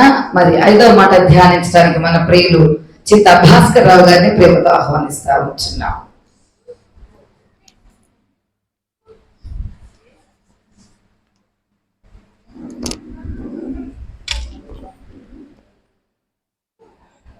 హల్లెలూయా. అందరికీ వందనాలండి. టైం చూడ చాలా భారంగా ఉన్నది, అగ్గి తీవ్రంగా వేస్తుంది. మరి మనకి ఇంకా 2 మాటలు ఉన్నాయి, నాది కాక 2 మాటలు ఉన్నాయి. ఓపిక కూర్చున్నట్లయితే దేవుని కొరకు ఈ ఒక్కరోజు మనం కష్టపడతాం. ఎందుకంటే ఈ ఎండలోకి వెళ్ళి మరి పని చేసుకుని వస్తున్నాం. ఎంత ఎండైనా సరే మరి బాధపడి పని చేస్తున్నాం. కానీ ఈరోజు దేవుని కొరకు మనం కష్టపడదాం. సరే, నేను అంశానికి వస్తాను. నేను దప్పికొనుచున్నాను అనే మాట 5వ మాటగా పరిగణించబడింది. కానీ దప్పికి తీరాలంటే నీళ్లు కావాలి. సముద్రంలో కానీ, బావిలో కానీ, బోర్లో కానీ మరి ప్రవహించే నీళ్లు కానీ మనకు కావాలి. మనకు దప్పి తీరాలంటే నీళ్లు త్రాగాలి. యేసుక్రీస్తు ఈ ఎండలో, ఈ మహా ఘోరమైన ఎండలో సిలువ లాక్కుంటూ, కొరడాలతో దెబ్బలు కొడుతుంటూ, ముళ్ళ గాలాలు, ఆ కొరడాకి ముళ్ళ గాలాలు నేను ప్రత్యక్షంగా చూశా. ఎంత ఓపిక చూశానంటే అసలు నిజంగా ఆ వ్యవహారం చూస్తుంటే, అసలు ఆ సిచ్యువేషన్ చూస్తుంటే, అసలు ఆ భగవంతుడు ఎట్లా ఓర్చుకున్నాడో నాకైతే తెలియదు. కానీ అసలు ఆ ముళ్ళు కుచ్చుకొని లాగుతుంటే శరీరం బ్రద్దలకి నీరు కారిపోతున్నది. ఆ నీరంతా చెమట రూపంలో అమ్మగారు చెప్పారు, చెమట రూపంలో కాదు కానీ ఏ గాయాలు అంతా రక్తం అంతా కారిపోయింది. కారిపోయిన సమయంలో యేసుక్రీస్తు నేను దప్పికొనుచున్నాను అని తండ్రి చెబుతూ ఉన్నాడు. సరే, మనమైతే మనం అంత ఓర్పు, అంత దయ, అంత కరుణ, అంత కటాక్షం మన దగ్గర లేదు. కానీ మనం అది తిరగబడుతుంది. నిజంగానే మనకంత ఓర్పు ఉండదు. యేసుక్రీస్తు దయాళుడు గనక, ప్రజల కోసం వచ్చాడు గనక, ఆయన యూదుల కోసం వచ్చాడు గనక, యూదులు ఆయన్ని రొట్టెలు పెడితే తిన్నారు, చేపలు పెడితే తిన్నారు. సముద్రంలో వల వేసి లాగితే పిగిలిపోయినంతగా చేపలు వచ్చినాయి, అవన్నీ తిన్నారు. సూచక్రియలు చేశారు, చనిపోయిన వారిని బ్రతికించారు. కానీ అలాంటి దేవుణ్ణి ఈరోజు తెల్లవాళ్ళు అక్కడికి పిలాతు దగ్గరికి, మరి పొంతు పిలాతు దగ్గరికి, ఇంకా ఆ రాజ్యంలో ఏలేటువంటి వాళ్ళు వాళ్ళ దగ్గర మొత్తానికి తిప్పి బంతులాడి అసలు నిన్న రాత్రి నుంచి ఈ రోజు వరకు, ఇప్పుడు వరకు, ఈ 3 గంటల వరకు ఆయన ఏది తినలేదు, ఆయన ఏమీ పుచ్చుకోలేదు. కానీ మహానుభావుడు దేవుడు కనుక నన్ను రక్షించడానికి, నన్ను రక్షించడానికి వచ్చాడు కనుక ఆయన ఈ పరిస్థితికి కావాల్సి వచ్చింది. ఆయన దేవుడి దగ్గరే, యెహోవా దేవుడి దగ్గర సెలవు తీసుకునే వచ్చాడు. నేను ఇవన్నీ చేస్తానని ఒప్పుకొనే వచ్చాడు. సరే, యోహాను సువార్త 4వ అధ్యాయం 6వ వచనం చదివి కొంచెం సాయం చేయండి. యోహాను సువార్త 4వ అధ్యాయం 6వ వచనం. అక్కడ యాకోబు బావి ఉండెను. బాగా ఉండవు.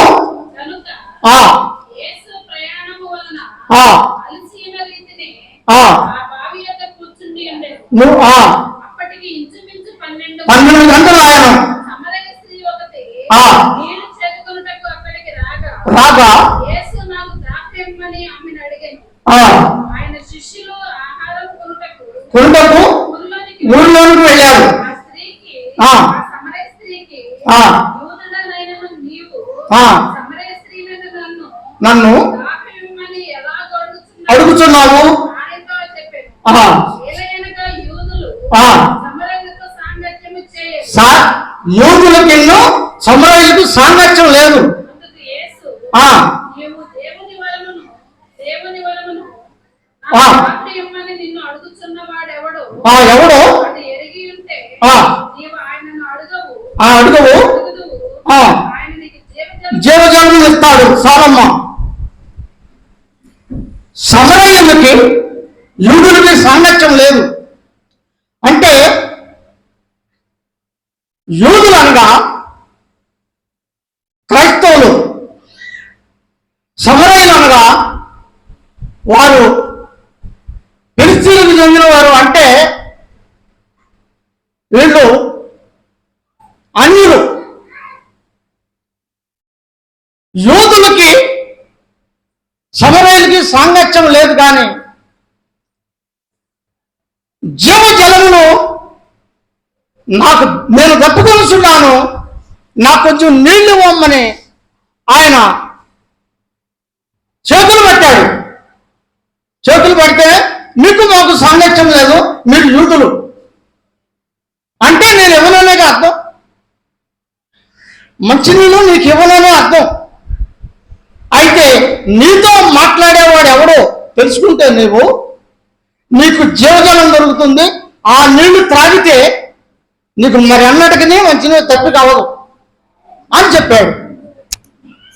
అప్పుడు సమరయ స్త్రీ ఊరిలోకి వెళ్ళి, అంటే నేను ఇప్పుడు దాన్ని వివరాలు చెప్పట్లేదు, కానీ ఊరిలోనికి వెళ్ళి తనకు జరిగిందంతా కూడా ఆ ఊరిలో జనానికి చెప్పి ఆ జనాన్ని తీసుకొచ్చింది. అంటే ఆ సువార్త ప్రకటించింది.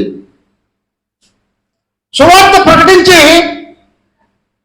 ఇల్లు చేసిన వాడు నేను చేసినవన్నీ బయట పెట్టాడు, ఆయనే మెస్సియా అని తీసుకొచ్చి యేసుక్రీస్తు దగ్గర మోకరింప చేశాడు. ప్రతి వారు కూడా పశ్చాత్తాపం అనేది ఉండాలి.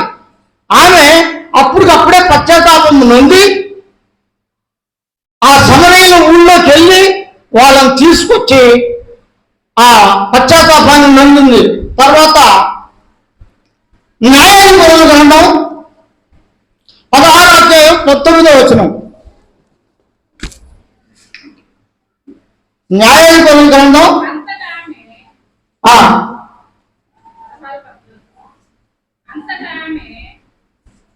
చదువమ్మా.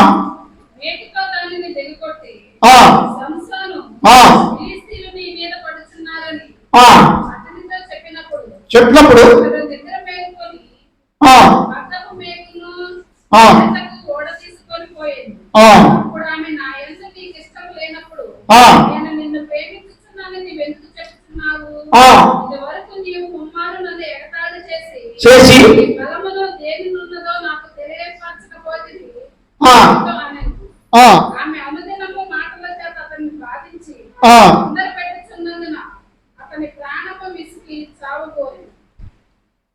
చాలమ్మా. అయితే ఫిలిస్తీన్ కన్యను ఏం ప్రేమించాడు. అయితే ఈయన బయలుదేరే ముందు తల్లిదండ్రులు, అయ్యా వాళ్ళు ఫిలిస్తీన్లు, మన క్రైస్తవులు యూదులము, వాళ్ళకి మనకి సాంగత్యం లేదు, వాళ్ళకి మనకి ఎప్పుడు కైరవే కానీ ఇయ్యం లేదు, నువ్వు ఆ పిల్లని ప్రేమించొద్దు, నువ్వు మానుకోని ఆయన, నువ్వు తూర్పు దిక్కుకు వెళ్ళు, పనోడు దిక్కు వెళ్ళు, దక్షిణ దిక్కు వెళ్ళు, కానీ ఉత్తరం దిక్కు మాత్రం వెళ్ళొద్దు అని చెప్పాడు. చెప్పినా వినకుండా ఆ ఉత్తర దిక్కుకు వెళ్తే ఆ ఫిలిస్తీన్ల కన్యను చూసి ప్రేమించాడు. ప్రేమించిన ఈయన ఇంటికి వచ్చి మళ్ళీ తల్లిదండ్రులతో చెప్పాడు, అమ్మ నేను ఫిలిస్తీన్ కన్యను నేను ప్రేమించాను, మా అమ్మాయిని నాకు తీసుకురండి అని చెప్పాడు. చెప్పినా సాధ్యమవుతా? వాళ్ళు ఫిలిస్తీయులు, వీళ్ళే క్రైస్తవులు. ఎంత చెప్పినా వింటలేదు, నాకు ఆయనే కావాలని అంటున్నాడు. ఆ నుంచి ఆ అమ్మాయిని ఎంతో శోభ పెట్టి ఎంతో ఏనా కట్టుకథ వేశాడు. తిండి వచ్చే బలమైన దానిలో తిండి వచ్చి తినుసున్న దానిలో తెలుసుకుంటే చిన్నది, తెలియకపోతే చాలా పెద్దది అని కట్టుకథ వేశాడు. కట్టుకథ వేస్తే ఆ కట్టుకథ భావము ఆ అమ్మాయిని ఇబ్బంది పెట్టి, ఏంటి ఈ సంవత్సరం స్నేహితులే ఆ అమ్మాయిని ఇబ్బంది పెట్టి ఆ కట్టుకథ ఏంటో తెలుసుకున్నారమ్మా, నిన్ను మీ ఇంటి వారిని ఏమి చేయవు అని బెదిరించి ఆ కట్టుకథ ప్రభావాన్ని తెలుసుకున్నారు. తెలుసుకున్న వీళ్ళు ఏం చేశారంటే మళ్ళీ సంవత్సరం మళ్ళీ ఫిలిస్తీన్ దేశం వచ్చాడు. జోరియా నగరం నుంచి ఫిలిస్తీన్ దేశం వచ్చాడు. ఫిలిస్తీన్ దేశం వచ్చినప్పుడు వీళ్ళు మళ్ళీ సంవత్సరం వేశాడు. తీపి వచ్చే బలమైన దానిలో తిండి వచ్చే తిని సొంతానిలో తెలుసుకుంటే చిన్నది, తెలియకపోతే చాలా పెద్దది అని చెప్పాడు. అని చెప్పినప్పుడు వాళ్ళు ఏం చేశారంటే తీపనగా తేనె, బలమైన సింహం అని చెప్పారు. నా దూడను దున్నుకుని ఉన్నట్లయితే మీకు ఈ కట్టుకథ భావం తెలియదని ఆయన ఏం చేశాడంటే మొత్తం ఒలీవ తోట, గోధుమ సేవు మొత్తం నక్కల రొంట్లను పట్టుకొని తోకలంట కట్టి దానికి దివిటీలు తగిలించి 40-50 గంటలని చాలా వదిలిపెట్టాడు. మొత్తం ఆ పంటలు మొత్తం సర్వనాశనం అయిపోయింది. సర్వనాశనం అయిపోయినప్పుడు సంవత్సరం సంపాలని వాళ్ళు బయలుదేరారు. బయలుదేరినప్పుడు సంవత్సరం ఏం చేశారంటే లేహీము యాదవ పనిలో జాకొని ఉన్నాడు. జాకొని ఉంటే ఆ జోరియా నగర వాసులు వీళ్ళు యూదులు, అయ్యా నీవు క్రైస్తవుడు, నేను క్రైస్తవుడిని, మీరు నన్ను ఏమి చేయొద్దు, నన్ను బంధించవద్దు, మీరు బంధించిన ఎడలాటంలో వాళ్ళు ఫిలిస్తీన్లు సంహరిస్తారు, నేను దేవుడికి అన్యాయం చేసిన వాడిని అవుతాను, నేను ఆజ్ఞను అతిక్రమించిన వాడిని అవుతాను, నన్ను ఏమి చేయొద్దు, నన్ను అంటుకోవద్దు, కానీ నా చేతులు వద్దరు బంధించండి, నేను వాళ్ళ సంగతి నేను చూసుకుంటానని చెబుతాడు. అప్పుడు చేతులు బంధించి ఫిలిస్తీన్లోకి వెళ్ళిపోతాడు. వెళ్ళిపోతే 1000 మంది వచ్చి మీద పడ్డారు ఒకసారి. ఆ సమయంలోనే గాడిద దమ్ముడు ఎముకు తీసుకొని 1000 మందిని పొడి చంపేశాడు. పొడి చంపేసి ఈయన దప్పు కొనుచున్నాను, దప్పుకవుతుంది, అప్పుడు మోకరించి దేవుడికి ప్రార్థన చేస్తే ఏడంతో మనం ఆయనకు వచ్చి ఆ గాడిద ఎముక తీసుకొని నేల మోగినప్పుడు ఆ నేల నుంచి నీళ్లు ప్రవహించినాయి. అప్పుడు ఆ నీళ్లు తాగి దప్పిడి తీర్చుకొని మళ్ళా జోరియా నగరంలోకి వెళ్ళాడు. కానీ ప్రతి వారికి భక్తి ఉండాలి, బలము ఉండాలి. భక్తి ఉన్నవాడే బలవంతుడు అవుతాడు. ఎందుకంటే దేవుడు అండగా ఉంటాడు కాబట్టి. అండగా పిలిపివాడు మాత్రం కాకూడదు. నేను చనిపోతానేమో అని భయం ఉండకూడదు, చనిపోతాయేమో అని ఇబ్బంది పడకూడదు. ఆయన ఏదైనా వచ్చినప్పుడు దేవుడు ప్రార్థన చేసుకోండి, మీరు మీ ఇబ్బందుల నుంచి మీరు విముక్తులు అవుతారు. సరే, తర్వాత నిర్గమకాండము 17వ అధ్యాయము 6వ వచనం. నిర్గమకాండము 17వ అధ్యాయం 6వ వచనం. నీ దక్షిణ హస్తము బలము నుండి ఆ అతిశయించును. ఆ యెహోవా నీ దక్షిణ హస్తము ఇదిగో స్థిరముగా అక్కడ హోరేబులోని బండ మీద ఆ నేను నీకు ఎదురుగా నిలిచెదను. ఆ నీవు ఆ బండను కొట్టగా ఆ ప్రజలు తాగుటకు ఆ దానిలో నుండి నీళ్లు బయలుదేరినని మోషేతో సెలవీయగా ఆ మోషే ఉమ్. ఇశ్రాయేలీయుల పెద్దల ఆ. కన్నుల ఎదుట అట్లు చేసెను. చాలమ్మా. అయితే ఇక్కడ మంచి సన్నివేశం ఉంది.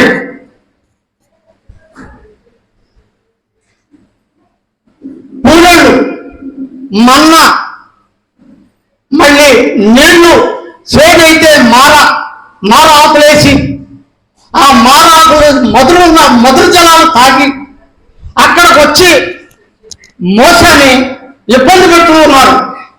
మోసాని ఎందుకంటే అక్కడ ఐగుప్తులో ఉంటే మాకు సంబంధం లేవు తీసుకొచ్చినాం అన్నట్లుగా మాట్లాడుతున్నారు. అంటే నెపంలో ఎత్తున్నారు. నెపంలో ఎత్తు ఉంటే మోసే ఏం చేశాడంటే అతని చేతిలో కర్ర తీసుకొని బండను మోదగా ఆ బండలో నుంచి నీళ్లు ప్రవహించి ఈ వేల మంది జనం మొత్తం మంచి నీళ్లు త్రాగారు. జీవజలం ఎక్కడి నుంచి వస్తుంది? నువ్వు ప్రార్థన చేయి. నీవు నీ ఇబ్బందుల్లో నీ